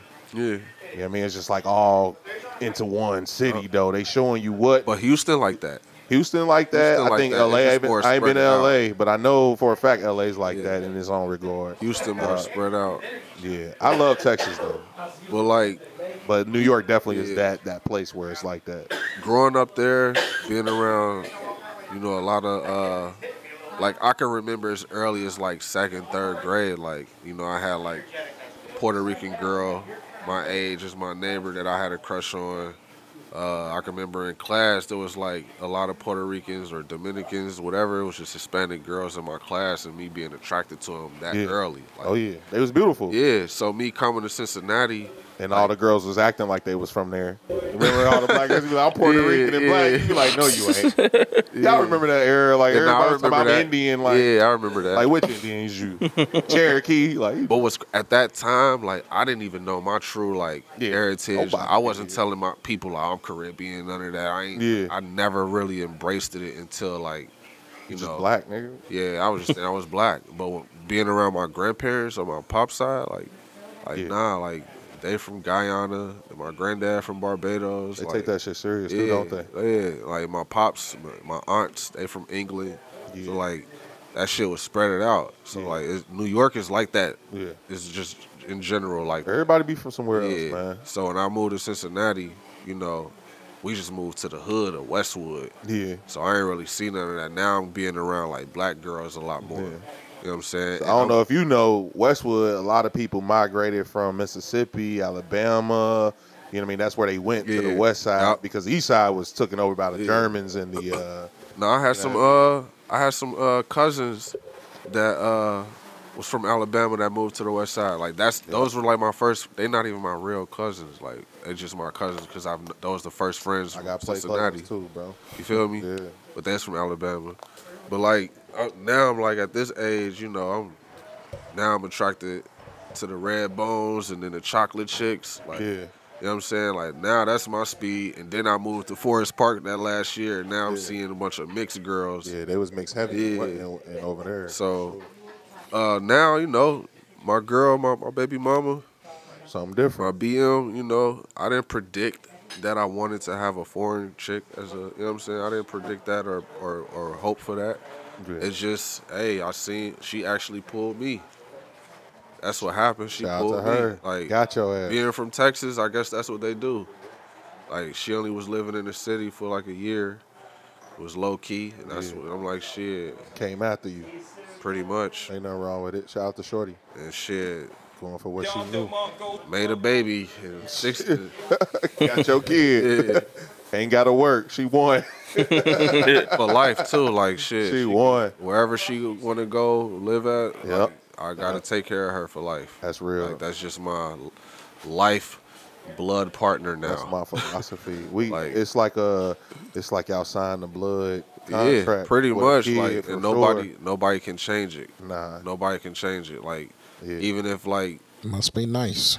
I was like, fuck my baby mama. It's harmonious on that side. Like I said earlier, bro. Like, I understand though if you on the other side, it ain't you. I don't want to call it get caught up because everything happened for a reason. You feel me? But if you ain't got the relationship you looking for with your baby mama, or maybe it ain't even what you looking for, it just ain't happening for you. Ain't nothing wrong with that. Like, it is what it is. You got to keep your peace. You know what I mean? But at the end of the day, you got to keep your peace. Keep your peace, even if that means. Because I'm sure your shorty corroborate a certain way. So that's the only way it works, because there's a certain level of corroboration that she's offering you. Facts and understanding. You know, that's like I said, man. That's relationships in general. Like with my baby mama, like we can bump heads, hate each other, not want to be around each other. Go live wherever separately. Anything can happen, bro. Exactly. But at the end of the day, like, that woman gave me my child. Yeah. So like, I am forever in debt to that woman. Yeah. You feel me? That's a philosophy. Even for life. So like, even if I had to hate, if I felt like it's toxic and I hate my baby mama, like, man, listen, my next girl just gonna have to understand, like, man, that's my son's mother. Yeah. Like, at the end of the day. Oh yeah. Like, so she go, if she call, I don't care if it's toxic. Like, I I gotta be the safety net for my son's Facts. mother. Like as long as she ain't taking advantage of me, like, but I gotta be the safety net for my village, my seed. You got to, man. So I look at that's it why like, I don't respect niggas who don't take care of their kids, bro. I don't respect that shit at all. Like I will literally not be your friend for that shit. Because you got to find a way to do it. Yeah. You know what I'm saying? Even if you got to go through the law, through the court, you know what I'm saying, get your custody or get your rights, you got to try it some type of way, man. Your kids need you. I got my shit coming up this month. Your kids need you, man. So it's important. What's the number one thing you learned from fatherhood, though? Like right now, what's the number one thing that's coming to mind? Like what's the most standout thing? He's watching me. That's important. He's watching me. That's a bar. Yeah, he's watching me. If I'm on my phone, he's watching me. Oh yeah, they want the phone. Yeah, if I like react to what his mom say or do to me, he's watching me. Like he's watching me. So I always gotta be at peace because he's watching me. That's a fact. Even though like everybody knows, And they feel that energy too. Like they can, they can sense it. Yeah, They be knowing. hell yeah, he can feel that and sense it. Everybody know me as being cool and laid back. Now I'm at peace. Like, I was cool and laid back because I'm just like, you know, trying not to fuck a nigga up. Yeah. But now I'm just like, I'm at peace with shit. Yeah. I don't give a fuck. Like, Nah, a kid will change your whole life. yeah, You know what I sure. mean? Yeah. Put you together. I remember when I had my kid, that's when I started my business. So my daughter like really catapulted me to be great. You know what I mean? And every time I see her, she catapulted me to be great. But they definitely watch. And I remember a little beef situation I had. We thought Shorty was, you know what I mean? She sent her to the house. And then 3 weeks later, I'm always playing it cool. She always be asking slight little questions like, you know, you and mine this, you know, I'll be like, nah, it's cool, you know what I mean? Like, she don't, on my end, she don't know nothing. I don't know what's going on over there, but I remember the one time Can't control it either. she came straight with the question, like, there was no little, you know, at first it was sidewalk, you know, the other, so like, why was she, no. I'm like, damn, so you saw that? Yeah. She's like, yeah, I was up there. I was like, oh, I thought you went to the, no, I was looking out the window. I'm like, damn, see, she really be wanting to know, like kids really be invested in you, and you don't even be knowing how invested your kid is. They looking for confirmation. Yeah. My son would do something and look at me for like, was that cool? And I gotta like, bro, I had him early. Like, soon as we got a little basketball hoop for him, he go walk up and dunk it. I'm cheering. Boy, yeah. Cheering. So now anytime he do something, like he'll do something simple, like go throw something away for me. He gets a cheering and shit. Like, hell yeah. Hell yeah. Positive what is it? Reaffirmation? Yeah. It's important because you can see, like, you know, you can see the difference in somebody's kid too. Like if you see, like, just my daughter, man, like she'll be 1 in 2 weeks. If I take her in public anywhere, bro, like she's aware. She's looking around. She's chill. She's calm. You know what I mean? I mean, she's a baby, so she still throw fits every once in a while. But the majority of the time, if she's in public, like you can see her confidence in the way she gazed through the room. And I love that. And I learned that with my first daughter. I just put them high up on my shoulders, let them touch things in the ceiling just to make them feel big. You know what I mean? Just anything they do, you got their back. And that's important. And I didn't realize that. So to answer your question, what was like the most important thing to me was like how important it is to instill confidence in your kids at an early age. Because a lot of people out here do shit because they really not confident. You know what I mean?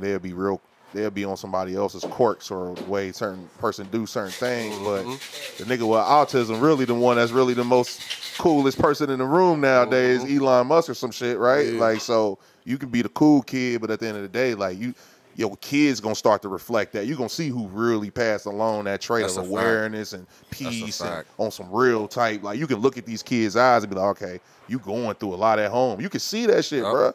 Like you can't hide that. You know what I mean? You can look at a baby's eyes and be like, damn, like something's disconnected. So I think it's very important, man. Early age, just build them that confidence, man, and stay with them. Yeah, I seen that coaching. I used to coach 7th and 8th grade basketball and football. Yeah.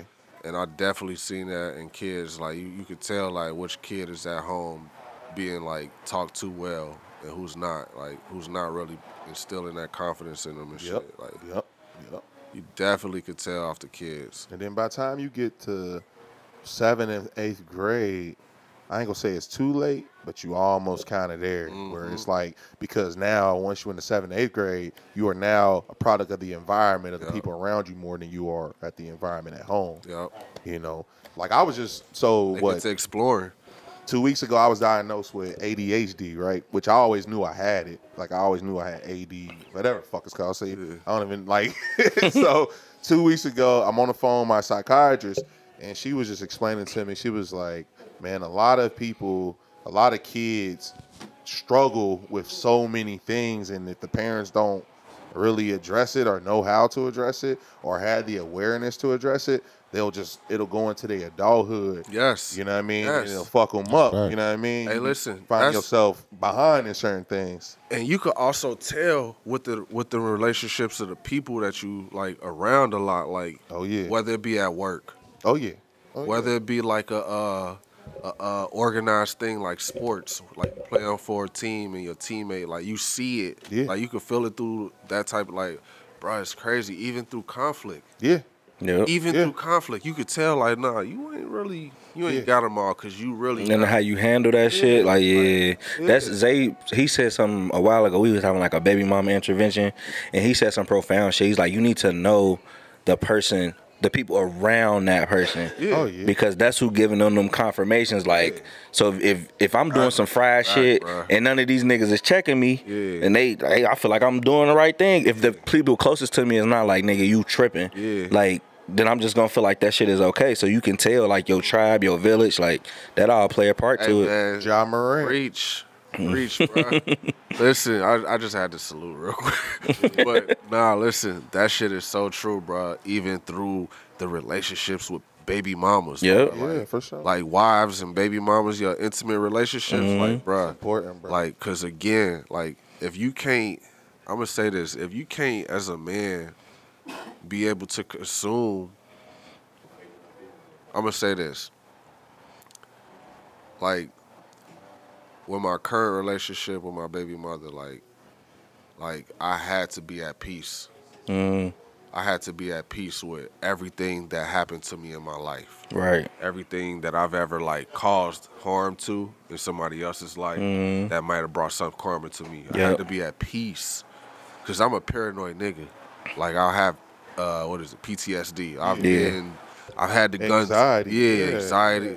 I didn't think anxiety was real. It's real, bro. I didn't think. Nigga, anxiety's got real like last year to me. I was like, oh shit, that's a real thing. Like, bro, same anxiety, here. like, Same here. So like I've had to like really to understand like the relationship with my baby mama. Like I had to really like I've had a gun to my face. I had the trigger pull in the jam on me. I've been chased out of neighborhoods. I've been jumped. I've been in fist fights. Like I've been absorbed so much pain in my life, and I had to come to peace with that. You have to be able to flourish my relationships, not just with my BM, but my friends. The people that I consider my friends. Like my colleagues. The people that I like consume on like a professional and a cool setting too. Like, cause all of that shit plays a part in your life. No, for sure. You may go to work. That's a colleague. You may go to work and become friends with this person at work because you're comfortable and it gets you through your day. But sometimes you also might consume that person's bad energy. Oh yeah, for sure. And you might bring that energy home. You might bring that energy to another friend of yours that don't have nothing to do with your work life. But you know what I'm saying? Like, so some people don't be aware. Oh yeah. You gotta be aware of that energy. I think as black men, like, we put up that guard, like, just from all the shit that we've been through. That's like, I'm the type of nigga, these my friends. Like, I don't got too many friends. Like, I might know associates and stuff like that, but people who I feel comfortable around, I feel like I can come and talk to you. Like, that take a lot for me. The same way, man. Like, even with my girl, like, it took a while. Like, she be like, yeah, you need to be emotional, and you need to da-da-da-da. That's black men, bro. That's black men. Like, black men, like, black men go through a lot of shit early and don't be aware of what they're going through. Like, I remember the first time being called a nigger. I know exactly. I was on Coleraine in Camp Washington. Damn. Coleraine crazy. In Camp like past Camp Washington, Chile. Like right at the bottom. Yeah. Going towards the park and all that. Yeah, I know you're talking about. Bro, I was like, I might have been like 14, 13. Shocked Nah, your ass. I wasn't 14. I definitely wasn't 14. I might have been like 12 or 13, bro. Shocked your ass. It was the summer. I was in Cincinnati for that, like a little bit of that summer. My mom sent us to some chick house to watch us, and we outside in that neighborhood, and the white boy threw a rock at us. And we damn near, like, me and my brothers, like, damn near chasing him, about to jump him. He yelled out, nigger. Yeah. And we all stopped, like, stop nigga, what? Tracks. That's crazy. Hold on. He called us a nigger? Yeah, that shit crazy. And we damn near like, bro, what the fuck? We supposed to be mad. Like that's how I react. We're like, man, what the fuck? Like, I want to fuck him up. Like, but you're not really you're not really mad. Yeah, because you really don't give a fuck. Yeah. Like, stupid white boy, I know I beat your ass. Yeah. Like, but you're also not aware. Yep. You don't even know where the history of it, like where it really stemmed from. Like, so like, nor did he. Yeah. So he probably just passed down to him on his. For sure. Again, as you getting older, having to be able to come at peace with shit, like, not like as far as me, like, you know, I accept everything. I take everything. You know, I stick my chest out to it. You know what I'm saying? And just face it, battle it. But I always had this thing like I don't need no help. Fuck it. Like, I got it, cause I always got it. Yeah. I always got it. Yeah. Like I could have nothing, but I got it. Like, that's how I carry myself. I think that's one of my downfalls, because like I know that no matter what, it's gonna work out. It's gonna work out. Like, and I think like I procrastinate and shit, but I be like, I know at the end of the day I'm gonna figure this shit out. So I know exactly what you're talking about. So like, you get into relationships, that trauma, it start coming out. You start really seeing, you can't hide through your relationships with people. You start to see your trauma, and if you're not aware, you ain't gonna ever be able to grow up. Yeah. I don't know. Like, for me, one day I was so I got into meditation. I'm trying to think when I got into meditation, bro. You got that bowl? Trying to think, what was it? It was something probably traumatic. I forget. It was something I needed to find something to lean on, bro. So I was like, you know what? I'm gonna make sure I just do something new. Church wasn't working for me. Nothing else was really getting there for me. So I started studying meditation and getting into the breath work. And it was just pretty much at the end of the day, bro, slowing everything down. Just slowing everything down and listening to the voices that are there. Because, you know, there's, you know, information is always talking to you. It's just when you're aware of it is when you pay attention to it, you know. And in one of my meditations one day, you know, I was just kind of going through everything that I've been through. I was blaming things on a lot of people in my life. You know, I'm blaming my mom. Like, well, if my mom would have did this, then I would have had A, B, and C. If my dad would have did this and this, then I would have been cool. I'm in this meditation doing it. Then there was just this voice. It was like, how old was your mom when she had you? Just like that. It's like, she was 20. It's like, how old was you when you had Aja? It's like 22. Did you know what the hell you was doing? Blew my mind. And I remember just crying, like, damn, man, like, why was I judging my mama? So what I'm getting at is, it's the elimination of judgment is what's carrying me. I don't judge people, bro. Like, I have my little quirks. I might look at him like, why he doing that? You know what I'm saying? But at the end of the day, like, real judgment, like, people really walk around like he going to hell, and they really believe that. Or I can't stand a person like, yeah, karma gonna get them. I can't stand those type of people either. Nor do I like the people who recite the Bible verse, "The vengeance is the Lord." Like, all these are condemning, throwing the rocks at people type of phrases. At the end of the day, you just can't judge, because at the end of the day, the same things that you're dealing with, you went through, these people are going through them too, maybe in a different way, and they are doing the best that they can to handle it. And that's the way you got to look at the world. That's the way you got to look at your baby mamas. That's the way you got to look at everybody you work at. Everybody trying their best. Everybody doing their best. But at the end of the day, what I need to do is not be so judgmental, because I'm going through me. I got shit that I done went through and all the trauma in my life that I'm trying to fight through. And I know for a fact I done hurt people with mine.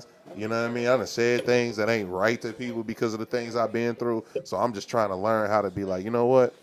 I ain't going to judge y'all, nor am I going to judge myself. And that's where that peace come in, bro. You just don't judge it, bro. We just gotta stop judging each other. Yeah, that's actually how it happened to me too, bro. I guess removing judgment. Yeah, and judging not caring how people judge me. Yeah. Oh yeah, that's major. Super major. But you gotta not judge yourself first before you can understand other people not judging you. For sure. That's what I was about to say. Like, your kingdom is really what all matters. Like, that's it. Like, so as long as your kingdom is intact, in order, like, straight. Like, you know, a lot of people don't have a lot of the essentials that, you know what I'm saying, you may have. Like, a lot of people don't have a consistent roof, or don't have a coat during the winter, or don't have their next meal, or don't know when their next paycheck. You know what I'm saying? And that, like, that's DJ. That's major. That's DJs too. Like, that's why I be caring so much about the DJ shit. Like, cause I can only speak for myself. Like, I started DJing with no job. Like, I left UPS like at 18, 19. It was like, fuck it. Actually, when I left UPS and moved to New York, it was like, fuck it, I'm about to try to like really take on this DJ shit. So, rewind back a little bit. So, when did you like start practicing, and like when did your passion come in? Like, when I was a teenager, like when I was probably like 13. Way before that. I take that back. I remember this might have been when I was like 11 or 12, maybe 10. Around that age, the first time I seen the cassette tape of Mr. Ice Cream Man. That was my shit. I seen that. I seen my uncle had the cassette tape, and my uncle, he was like that person in the family, like as a little boy, you know, you looking like how to find your swag. You know what I'm saying? He was the one. And like my uncle would walk in with the fresh polos, the fresh whatever. Oh yeah. The jerseys, the Jordans, like whatever. Yep. We all had often like that. Yeah, so like all had them. That's kind of like how I got hit for real. And, that's what's up. Yeah, mine was I don't even know like what trick. I always loved music, but I remember this when we moved to California, and I think it was like Christmas or my birthday. And I asked for some turntables. So it was like a Gemini turntables, the mixer, and then it came with like 2 speakers. And I had 4 records, nigga. Like, I had Baby, 'Cause I'm a Thug. I had that. And I had Foxy Brown record. And I had this one mix record. And I used to play them 3 records, like, all the time, like, just practicing.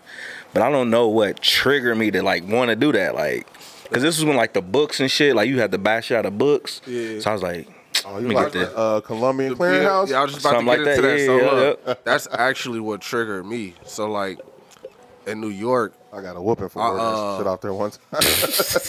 Like, we got Hot 97 in New York. Like, Hot 97 had, like, all of the DJs that, like, it really, like, you barely heard a commercial on the radio because it was just always DJs playing. So like that's actually what triggered it, and then the mixtape game started. So like DJ Clue, DJ Envy, Green Lantern, Flex. Like when the mixtape started hitting, I might have been like 13, 12 years old, and I remember myself like even before the mixtapes, I remember running to the radio to record. Hell yeah. Record songs off the radio on the cassette. I would hit record and play. Then I would hit stop when a commercial come on or a song come on I ain't like. Yep. And then when the song came on that I like, I hit back record. And this is what I was doing, bro. Making a whole mix to take to school with me. And sell them. To listen. I wasn't even selling them. This was before I even was thinking about money. I'm like, I'm not even a teenager, bro. I'm like 11, 12 years old, bro. I'm super young. I'm listening to music in class like this with a broken headphone in my sleeve like this. Doing work, listening to my mix I just made the previous night at 11 years old, 12 years old. Oh, so shit got sweet when you got Bear sharing LimeWire, huh? So listen. I get to, this might be 9th grade, 8th grade, the summer. It's like the summer Aaliyah passed. I remember I was living in New York.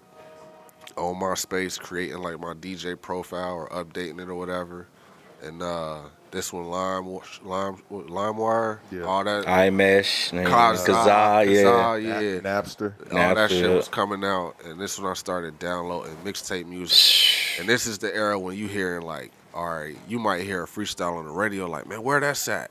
And you go to searching, downloading the freestyle and the diss records from this rapper and that rapper or whatever.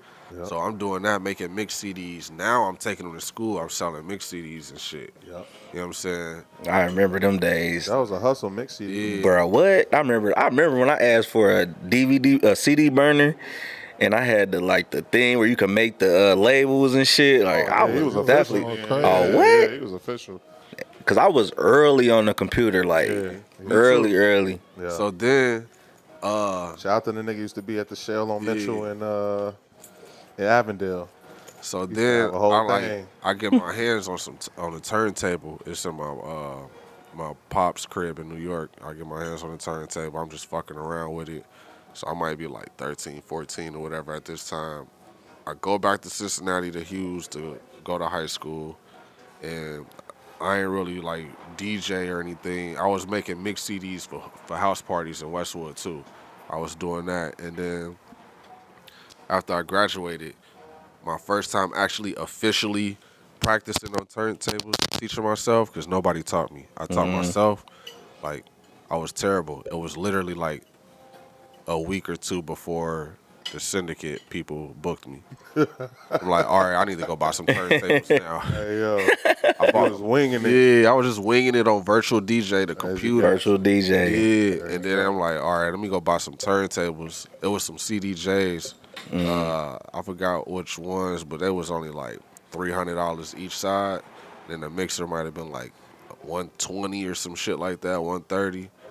And shit, from there I just taught myself. I did my first party. I know I was trash. I was shitting because I kept playing like some of the same songs and shit. I burned like 20 CDs to go through. I only used like 5 of them CDs for real. That I can remember what songs was on because I ain't make no list. Yeah. You know what I'm saying? I was just freestyling everything, and then when I got to the exchange, that's when shout out to DJ Skills and Big Greg. Big Greg Bucky Naked. They basically let me just be the opening DJ for they residency Wednesday nights at Exchange, and that's kind of how I made a name for myself.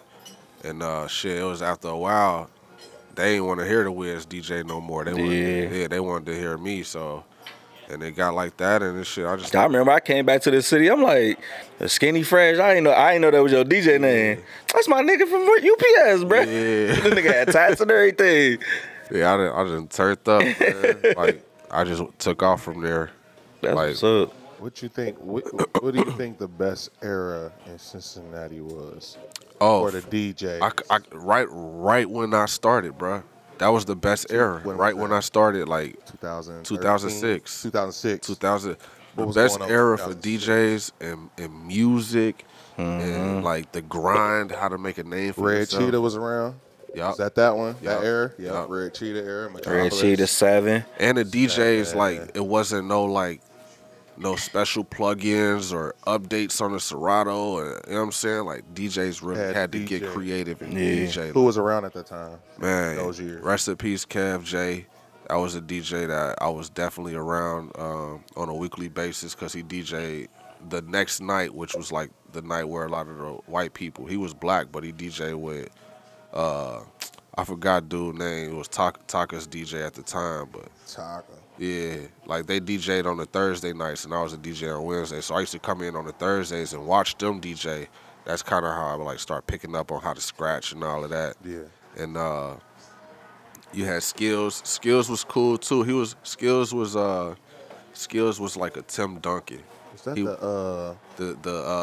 he was white but like had braids. Yeah. He was like he had a fundamental DJ type of style. He knew the fundamentals. He's still in the city?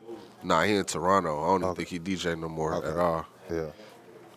He in Toronto. So Skills, who else in that era? Hold on one second. Hold on. I'm gonna call you right back. All right, I'm gonna call you right back. I can't hear you.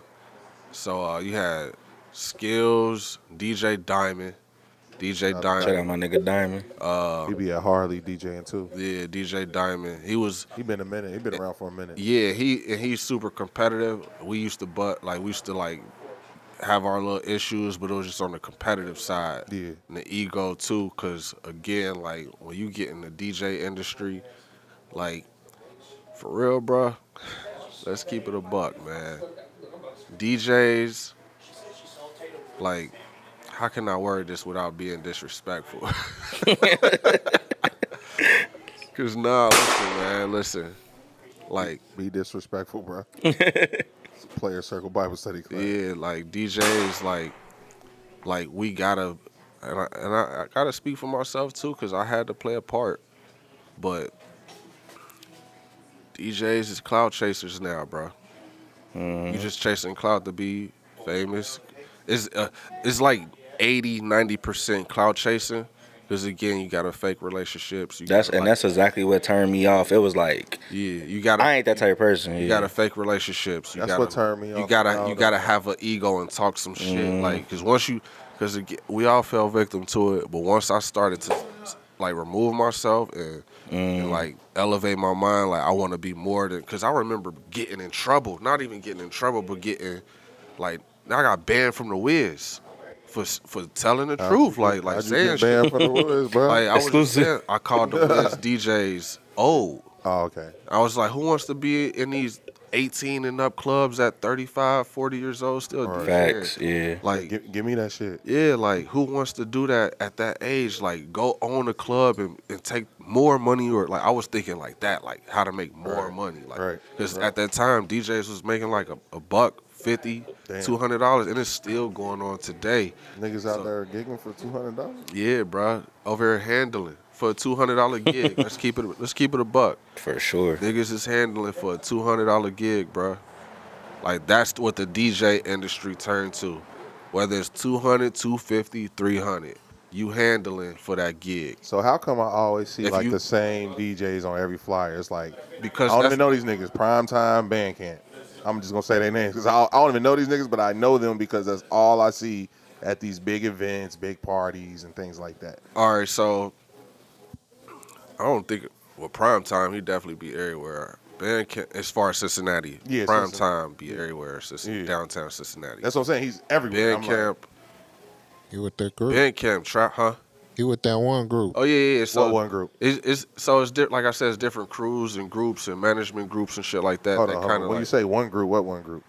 I forgot the title, but they were they cool. My cousin rolled with him. He's a big Joey. This big white dude. It's I forgot. It's like Cincinnati management group. Okay. It's it might be CEG. Some shit like that. Yeah, Cincinnati Entertainment Group. I think I'm not sure. No disrespect, but no shade. But like so, Primetime. He's everywhere downtown for the most part. You know, he DJs for the Reds. He DJs for the Bengals. So you know, and FC.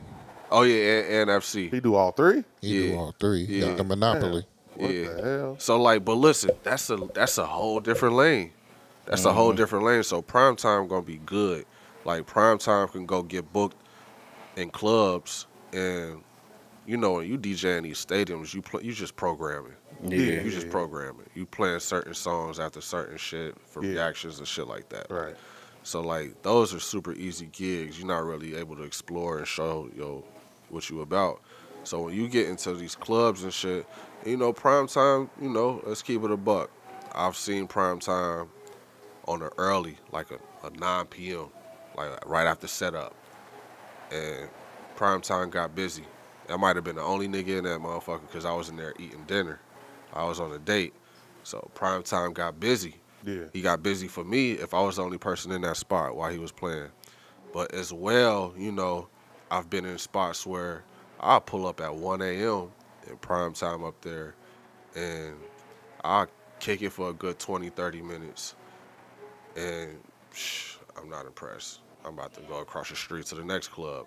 But there's no shade to Primetime because he probably just in his comfort bag where, like, you know, I could just people in there. Yeah, I could. Nah, it's packed. It could be packed, but I could just play this shit and get away with Yeah. it. You know, I'm cool. All the reactions. Yeah, I'm cool with my usuals. My set. You know what I'm saying? Like, I'm comfortable. Yeah. You know what I'm saying? But sometimes DJs be forgetting, like, man, you never know who walking in the spot, bro.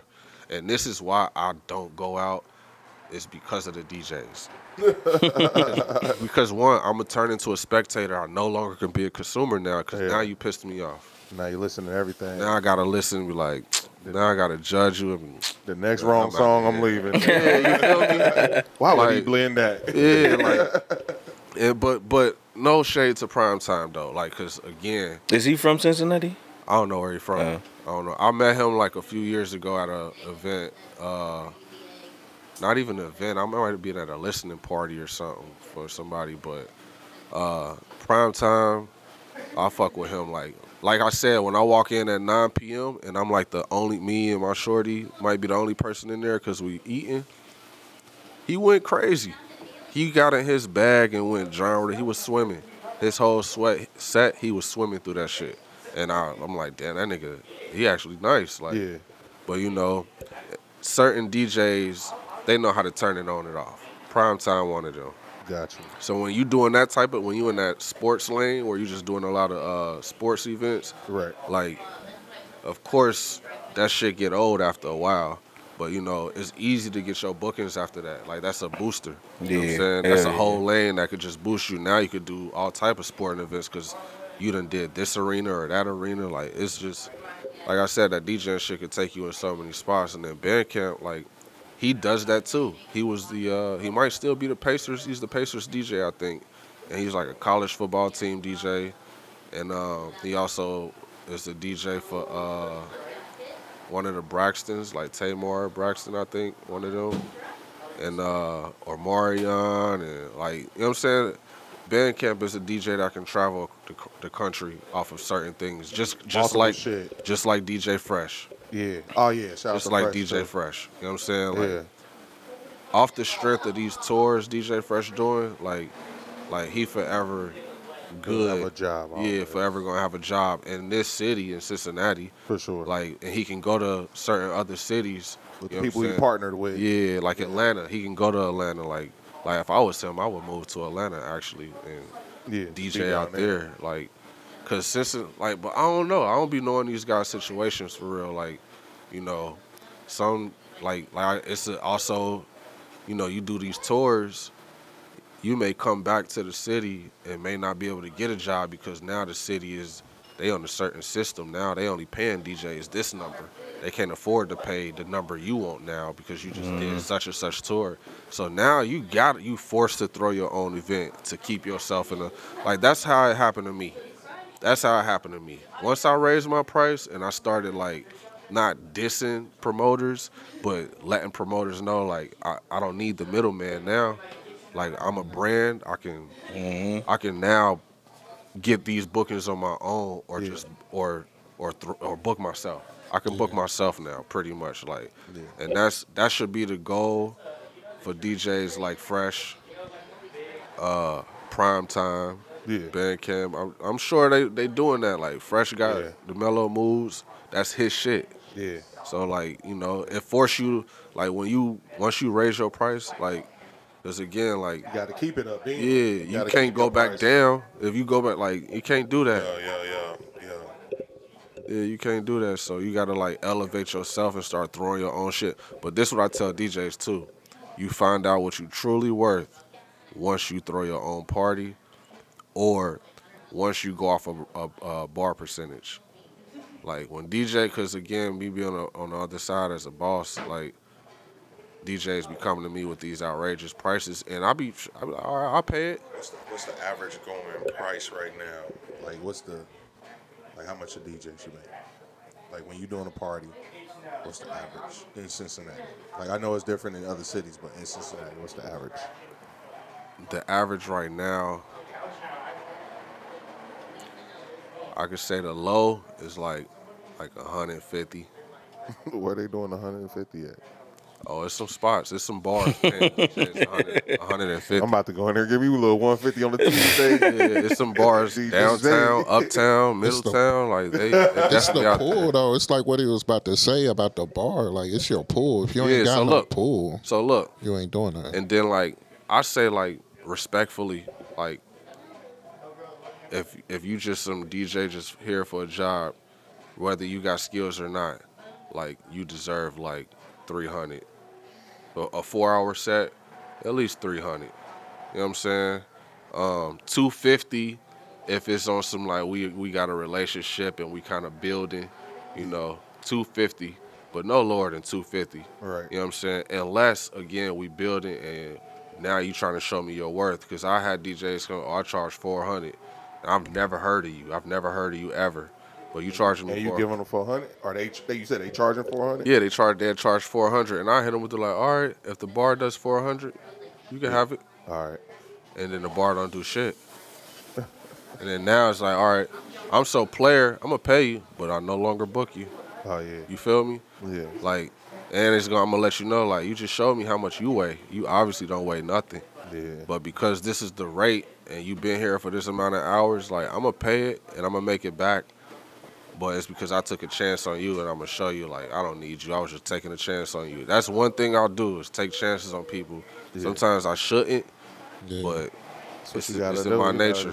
It's in my nature to. It's part of being a boss. It's a part of, you know, you gotta take the shots, bro. Mm-hmm. You gotta take the shots every single time. Mm-hmm.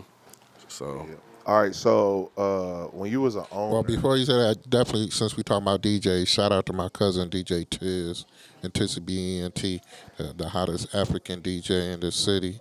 He got his crew. Yeah. Yeah. So I fuck with Tizzy B. I've never like really spoke to him like that, but we met, and I see from the outside, looking on social media, that he definitely is being his own boss. He's definitely investing in himself, doing his own marketing and shit like that. I definitely could see that. Like, I could tell. He just paid this nigga to do a plug, so I guess he. Nah. that's family. You know. I could tell, like, because again, I be at home too. Like, I have my moments. I scroll social media. I could tell which DJ is working. You can see this. I could tell which DJ is just out here collecting their check. You know, just I'm here every Friday to get my check, whatever. I could tell. Yeah. I could tell which DJ is actually investing in himself. Yeah. Not just financially, but also marketing wise too. Like I could tell, bro. Like, you could tell through social media.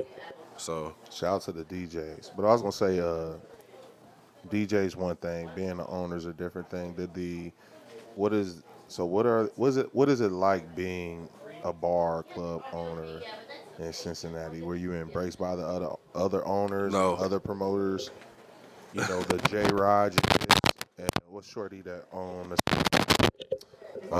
what's her name? Tammy. Yeah, Tammy. J Raj. Who else is out there? Ricardo. Were you embraced by the circle? Nah, I wasn't embraced by nobody. Yeah. But I didn't feel a way neither. I said something online about it, but it was more so to like let them know, like, nigga, I see you and you see me. Stop acting like we beefing. Stop acting like you owe me. Stop ducking me. Like, you see me, and obviously I see you because I'm in here supporting your establishment. So right. It is though. Was they supporting yours or no? Nah. Tammy has came to Arts a couple times, but I don't think that was on my behalf though. What you think it was? She's just there? She might have been there for the vibes. Support. She might have been support. Yeah, she might have been there for the vibes. I mean, I don't know her. We never like. Of course, if I see her, she speak, but like I support Nostalgia a lot because I like what they offer. Yeah. Now, I don't know her personally. I hear about her personally, but I don't know about her. Right. And I don't, you know what I'm saying? I mean, she got one of her shit be in magazines and all types of shit all over the world now. Like, it's a staple in Cincinnati. My people's work there, and, you know, I like the ambiance. I like the idea. It's a nice spot. And I like, even like the concept, you know, of the history, rewriting it. Not even rewriting it, but just Oh yeah. rebranding the history of the wine culture in Cincinnati. I love it. So that's why I actually, and like that's really it's probably only like 2 spots. If I was to frequently go anywhere, not to be plugging her spot, but yeah, I would go to her spot. Yeah, like, for sure. Regardless if me and her never spoke or not. Like it's spots like sometimes I go and just be a consumer. Like I don't be wanting to be getting the glow treatment, like, oh, he owns such and such. Like, nah, let him. I don't be wanting that sometimes. Oh yeah. Sometimes I just be wanting to come through on the low and be regular, be my creep self. Like, like, right, people watch. Yeah, like some. But that's again like Cincinnati, bro, is a city where, Cincinnati applauds mediocre shit. Yeah, you know what I'm saying. So, not saying like these spots is mediocre, but like a lot of shit that get applauded be mediocre in Cincinnati compared to like a different place. And like I ain't shading nobody. That's a Don DeMarco nigga. It's a lot of people in that I guess realm of things that like to consume that type of energy and shit, like the club nightlife shit. Like they be impressed by a lot of weak shit. I'll say that. I say that all the time, bro. Like I went to school in DC, bro. Like I didn't see some you went to Hampton, right? Howard, I mean. Yeah, like I didn't seen the livest of the livest. Like so going out here is just like it's not really appeasing to me because it's like, man, it don't look fun to me. Yeah, it's not, bro. Like it's not. Like when I'm DJing, I'm literally DJing for myself. I'd already done. It's to the point people know, like, man, if I'm going to see Skinny play, like, it's because Skinny gonna play what he want to play. And he might surprise me. Right. You feel me? Right. Like, and people know that, like, man, don't go up there requesting shit or don't think he got to come in here and play like the last DJ. Like, you might leave during his set because he ain't play your song. People still be trying to request stuff in 24? Yeah. I thought everybody learned their lesson by now. No, I just did somebody's 6 in the morning grand opening. Oh yeah, somebody came and did it. I gotta get to the new somebody spot. Did a request. Walnut Hills, right?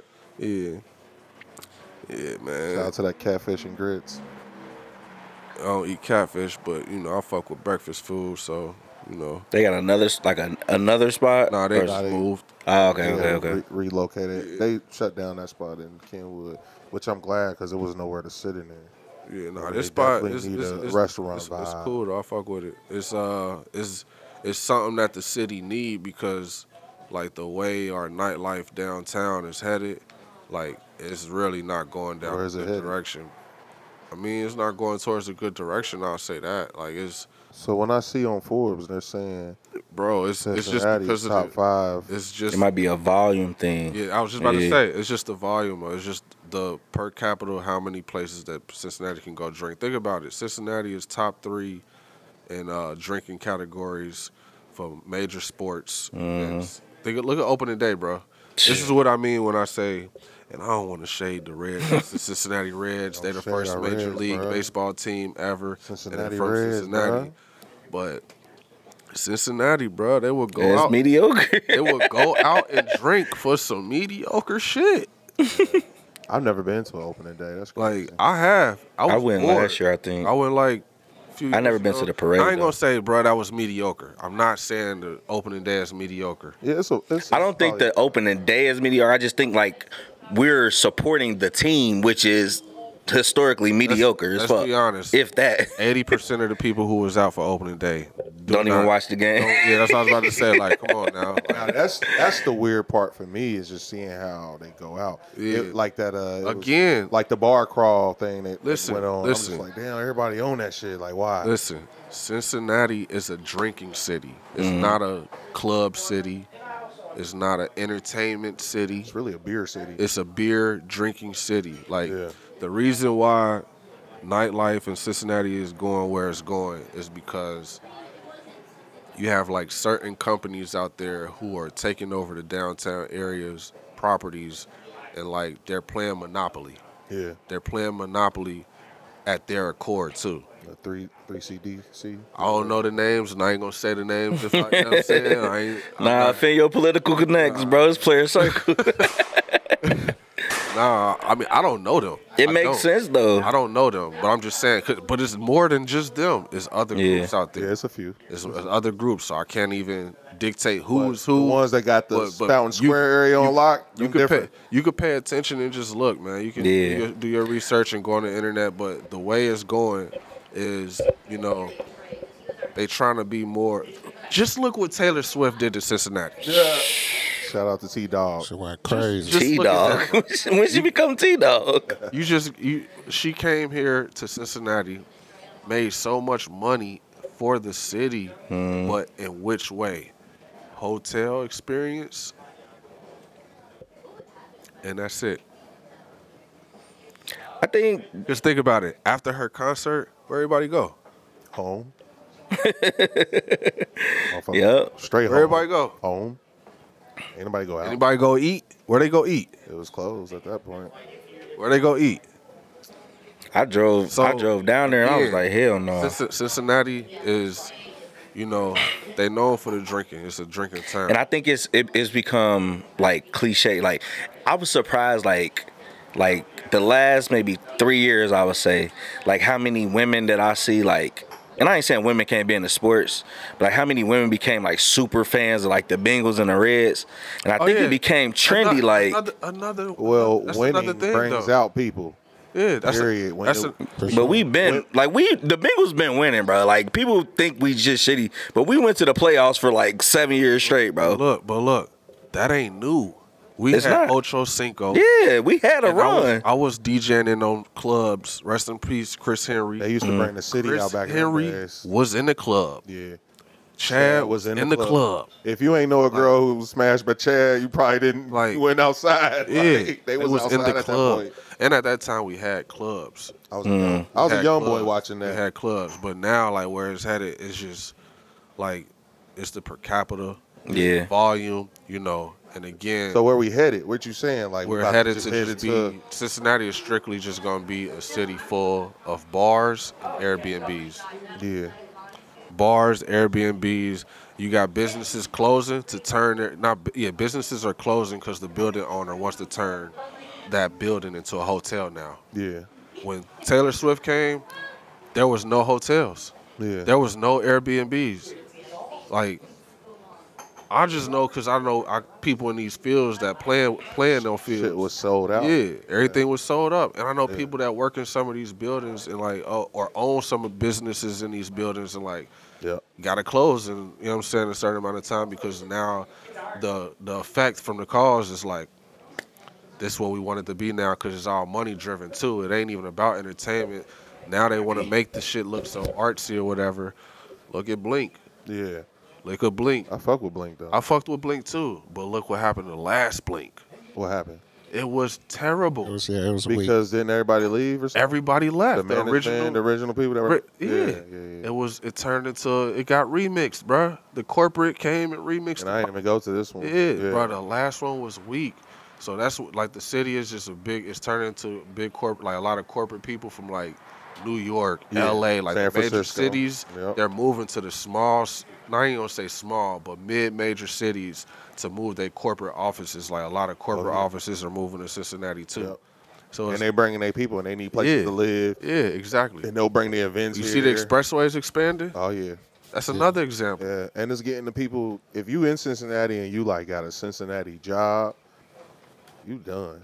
Because these places are coming in, they're easily 6 figures off the bat. Oh yeah. Because they coming from San Francisco. They calling us the new. I forget what they was calling it, the new like small tech city or something like that. You know what I mean? We a small tech town now, and you can see it in our infrastructure now. You can see it. FC was a big move for that. They offer free IT classes out here. That's how big it is. Like free IT classes out here every 3 months. I want to say that shit might be free. Probably is. Yeah. But it's, you know, as far as DJs, that's why you got so many new DJs moving to Cincinnati. Yeah. Like, because there's a lot of places to DJ, a lot of bars, a lot of, like I said, the sports is going crazy too. So Primetime got that sold up now. Well, shout out to Primetime. I need some tickets. He probably can't get no tickets, huh? But yeah, man, the DJ shit, it just be funny, bruh. Niggas be. I just want shit to be. So you said something about arts, man. I'll get that real quick and then we can wrap it up. But you know what was you saying about that? Like, about arts. Off your chest. said you was on, Shout out to Arts. That's where I cut the curb last season. Episode over there. Shout out So to arts. Basically, so I bought arts. I purchased arts during the pandemic. Pre-pandemic, I was working at arts, like DJing and doing marketing and managing and shit. Yeah. And then pandemic happened. The owner didn't want to open back up because he was losing money. He didn't make no money, actually. So he sold it to me, and I turned arts what it was. I made arts what it was. Like, I'm gonna say that with my chest out. And shit, we can hit about that too. Like, if niggas feel away, we can hit about that shit. Y'all heard it here first. But at the end of the day, you definitely noticed the change though. Like, yeah, for sure, the whole city did. But at the end of the day, my lease was up. The building owner wanted to put the building up for sale, and that's what is up now. And I had a little like potential. Like, I was trying to buy the building.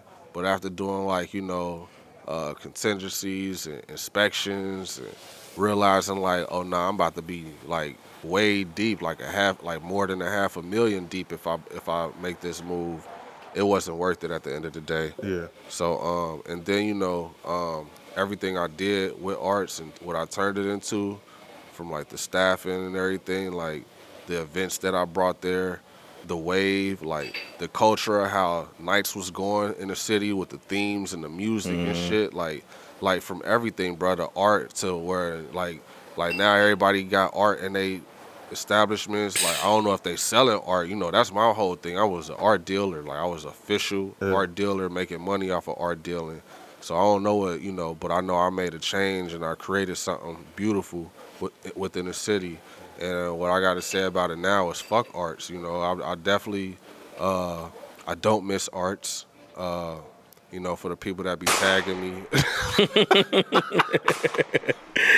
For the people that be tagging me and all that. Oh, I miss arts. Like, you missed the vibe that I produced. Yeah. That's what you missed. You missed what I produced. And I could definitely produce it again and produce something way better. And that's what I'm doing right now. So at the end of the day, man, fuck arts. That shit old. That shit, it's in the trash can. And I'll hit about that shit too if niggas feel away. That's from everybody, the staff, whoever, like whoever. Nah, shout out to my nigga that had the curly mustache. What was that? I went through a lot with that shit, man. Like, and I held it down. Like, with my chest out, I made that shit work. Like, I held it down from the staff. We can hit about that shit too. Like, I held it down for everybody, bro. Like, 'cause shit really did go down. Like, that wasn't my fault, but I cleaned the mess up. You feel me? Like, This before or after? Nah, this when I bought it. Okay. I had my son too. Like, first year after I opened up and shit, and I went through some shit with higher ups, my partners. Yeah. I went through some shit with my partner. And I had to clean that mess up and fix it and settle it. And I hit about that shit too. Fuck it. I hit about that shit too. I made that shit work. I made that shit pop. I fixed it. I cleaned it. And at the end of the day, I threw it in the trash. Yeah. Like, I'm done with that shit. You know what I'm saying? Same, like, with the nightlife, I experienced a lot of toxic shit, like, from competitors, I guess I would say. Like, I didn't really compete. I wasn't doing arts to compete with other bars and clubs. So, I dealt with shit from other owners and shit like that. And then,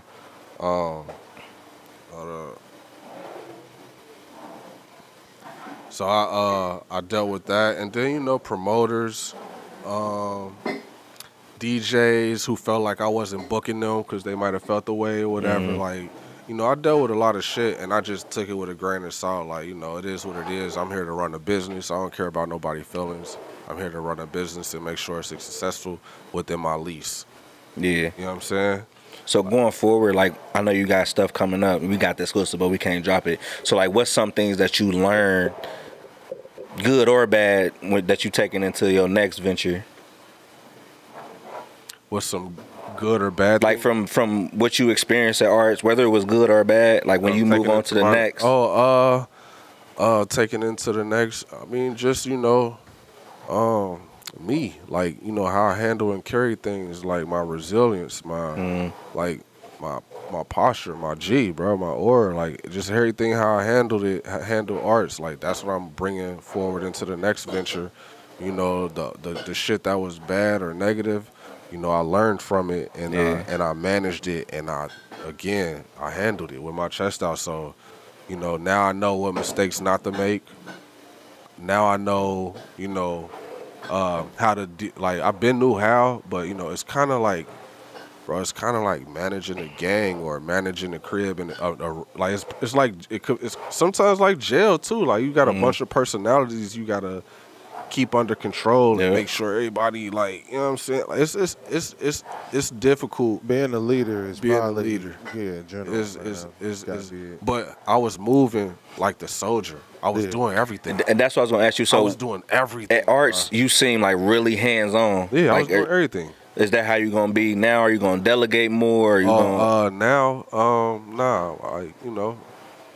like my core, my key players, my core, like it's very few, like maybe 2 or 3 or so that's coming with me into the next business, and sometimes you gotta clean house like that. Yeah, we're just gonna grow from there. So like I said, man, like I'm removing myself from the nightlife aspect, so I don't have to deal with the nightlife thing. Yeah, because nightlife is very toxic and it's very negative. Like on a business side, like as an owner, like you got a target on your back. I've been raided, you know what I'm saying? Damn, for real? Hell yeah, like 3 times, and shit, I only got. That's crazy. Yeah, I got. One time I had the staff applaud it was like 20 deep with the paddy wagon, like ain't find shit but a dirty refrigerator. Get these boys a round of applause for doing their job and get the fuck out of here. Like you got a target on your back, bro. Like I've dealt with a lot, and I ain't complain. Yeah. I just with my chest out, what's good? What we doing? It's like it come with the territory. Yeah, brush your shoulders off. Yeah. What's popping? What we doing? Like and we can hit about that too. Yeah, we can hit about that too. That's the title of the show. Shots fired. Hey man, thanks man. We gotta do this again because there's a lot more I really wanted to get into with you. Yeah, we could do it next week, bro. We can run it back next Monday. The DJ side of it at this point. I know you got some crazy views about just everything, man. I want to get into talk about aliens and religion, like even spiritual. You know what I'm saying? Yeah, everything. It's a lot of shit to talk about and unfold. A lot of people don't really get to hear me talk, like, because I'm so secluded into my corner. People don't get to see this side of me, so this is why I was excited to do this shit. This shit was great. Yeah, like I know it's gonna be multiple of these for real. Yeah, like I know it will, cause we just had to get that part out the way. You know what I mean? Like I wanted to get that out the way. I respect and love all the DJs. Like as much as I bicker or talk shit or complain, like I love them, bro. I love the DJs. I will hit about that shit, bro. Like, if I seen a DJ getting in a fight, I'm running over there. What we talking about? Like, you good over here? Like, imagine getting jumped by DJs. Like, what we talking about? I got jump out. Yeah, goddamn. Like, I really what happened, bro? really love our DJs, bro. Like, that's everywhere, but Cincinnati. Man, I would hit about these Cincinnati DJs as much as I may talk shit about them. That's just what you call that tough love, bro. I guess passion. Yeah, it is. I'm very because you respect the art of it. Like you respect like the essence of being a DJ. Yeah. Like so, if you ever hear me like say something bad or negative about how a DJ played, like best believe I got 100 more things to say that's way more positive about it hurt him more than it hurt you. You feel me? It hurt me. When you give him a whooping, this gonna hurt me more than it's gonna hurt you. Like, bro, why you play swag surfing, bro? Like, I know you want the reaction, but come on, bro. Hey. It wouldn't even They go can get that this way. reactions in a million other spots, bro. That's the go-to. Like, come on, bro. If I DJ, I'm throwing that shit on. I ain't got nothing else. I start panicking. I'm like, swag circle. Gotta save myself. That's like the easy button, niggas. Easy button. Like, bro, come Eject. on, bro. And that let you get ready, look up for the rest of your 3 songs because it's so long. You know what I mean? All right, them niggas over there dancing. Look, I can tell. I'm in the when the DJ doing it, I'm in the cut like, man, this nigga don't hurry up and change this shit. Hurry up and find the song, bro. It done been me in my laptop like, damn, what the fuck should I play? Like, I done been there before. Yep. That's But crazy. like in nightclubs that I may like used to frequent in where I want to get ratchet and get in the cut with my blunt or whatever, like, come on, bro, turn this bitch up. Right. Like, why you? Come on, bro. You so analytical. That's why I like, because, you know, me, I'm into film and everything. That's why my favorite movie is, like, Limitless, because, like, I'm so analytical with movies. I pinpoint, they using this kind of lens. They got this type of shot. But Limitless, it made me, like, just watch the movie. You know what I mean? So it's like, I know that's like that flow state when you get into a zone or a night, and then you just listening to music and you vibing. Like, have you ever been in a moment like that where it's just like straight flow state, like you just in the zone of the night? Yeah, for sure. I've had a night where, you know, I used to like not smoke weed or drink for real. You know what I'm saying? When I like was early in my DJ career, like I really used to get in my bag sober. You know what I'm saying? Like, of course I was drink and smoke before, but I'm saying like sometimes I would go to my gigs and just be, I'm in the zone. I'm here for a performance. Like, I'm here to perform. Like, I'm not here just playing music. Like, you about to actually, you gonna hear some shit. This is art. Yeah, and you damn near gonna feel like, man, like I don't know this guy, but he's impressive. You know what I'm saying? Like, it's gonna get to that. So, like, but to answer your question, it was I wanted to jump in something when you asked that. Like, so there was a day, I took some shrooms during the day, like early, not realizing I had a day party to do. I was the headliner, so like there was like 2 DJs before me, and I might have been the mid headliner if that's a thing, because. Yeah, I was the headliner because the DJ that went before me, he jumped back on after my set. Like, the party was pretty much like, I was the featured DJ. So I did some shrooms, bro. Made a smoothie and shit. I eat smoothies a lot. I want to get into the health for the next interview and shit. Like, I make a lot of fruit smoothies at home. And I just had like some shake of some shrooms, like just a bag of shake of shrooms. Put that bitch in there. Drunk my smoothie or whatever. Rolled a blunt. I'm like, all right, it's time to go DJ. And not realizing, like, man, I just put that shake in my smoothie. Yeah. It didn't hit me, bro, until like 90 minutes later. But it hit me hard. Pause. It hit me like like, it was a point like I was such in the zone. The crowd was loving shit, bro. They was loving it, but I was such in the zone, bro. I got my headphones on. I'm DJing, and I'm mixing. But at this point, I'm only mixing in my head. There's nothing coming out of the speakers.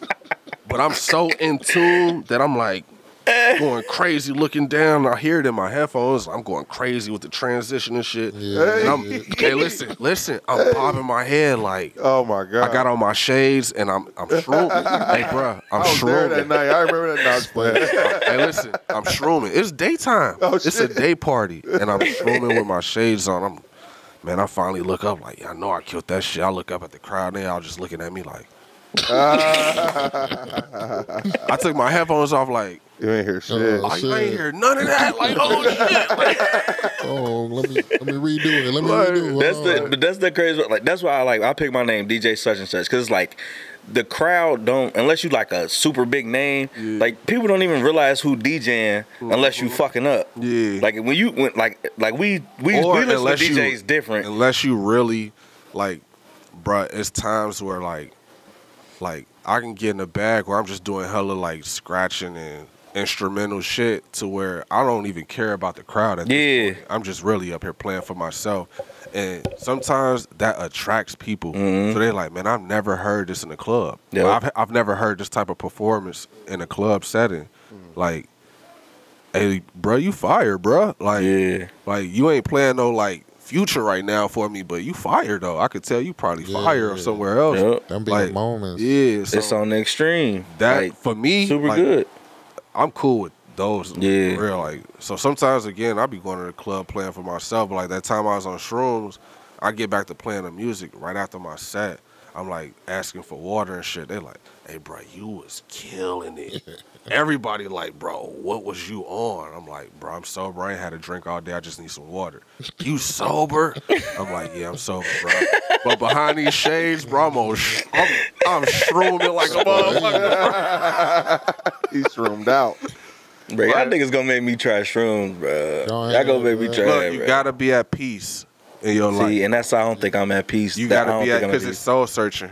I remember this girl told me she And was like, you can't do it a lot. Like you, You like gotta me, I microdose that shit. probably do shrooms like twice a year. Yeah, that's about. she told me you not scared of shrooms, you scared of like your mind being unlocked and like I'm already like a mental person. Yeah. Like, I can't even really smoke weed because I get like super in my head. Like, Nah, so I definitely when you take shrooms the right amount, because like you can microdose and be just like geeky and just laughing.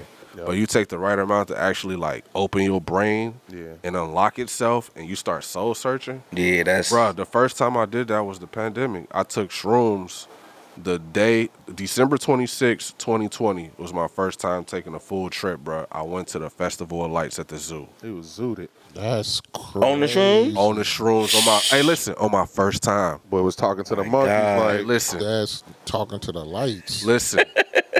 I had to be at peace, and I had to like do some soul searching, bro. Like, I definitely cried, but it was happy cries, bro. Like,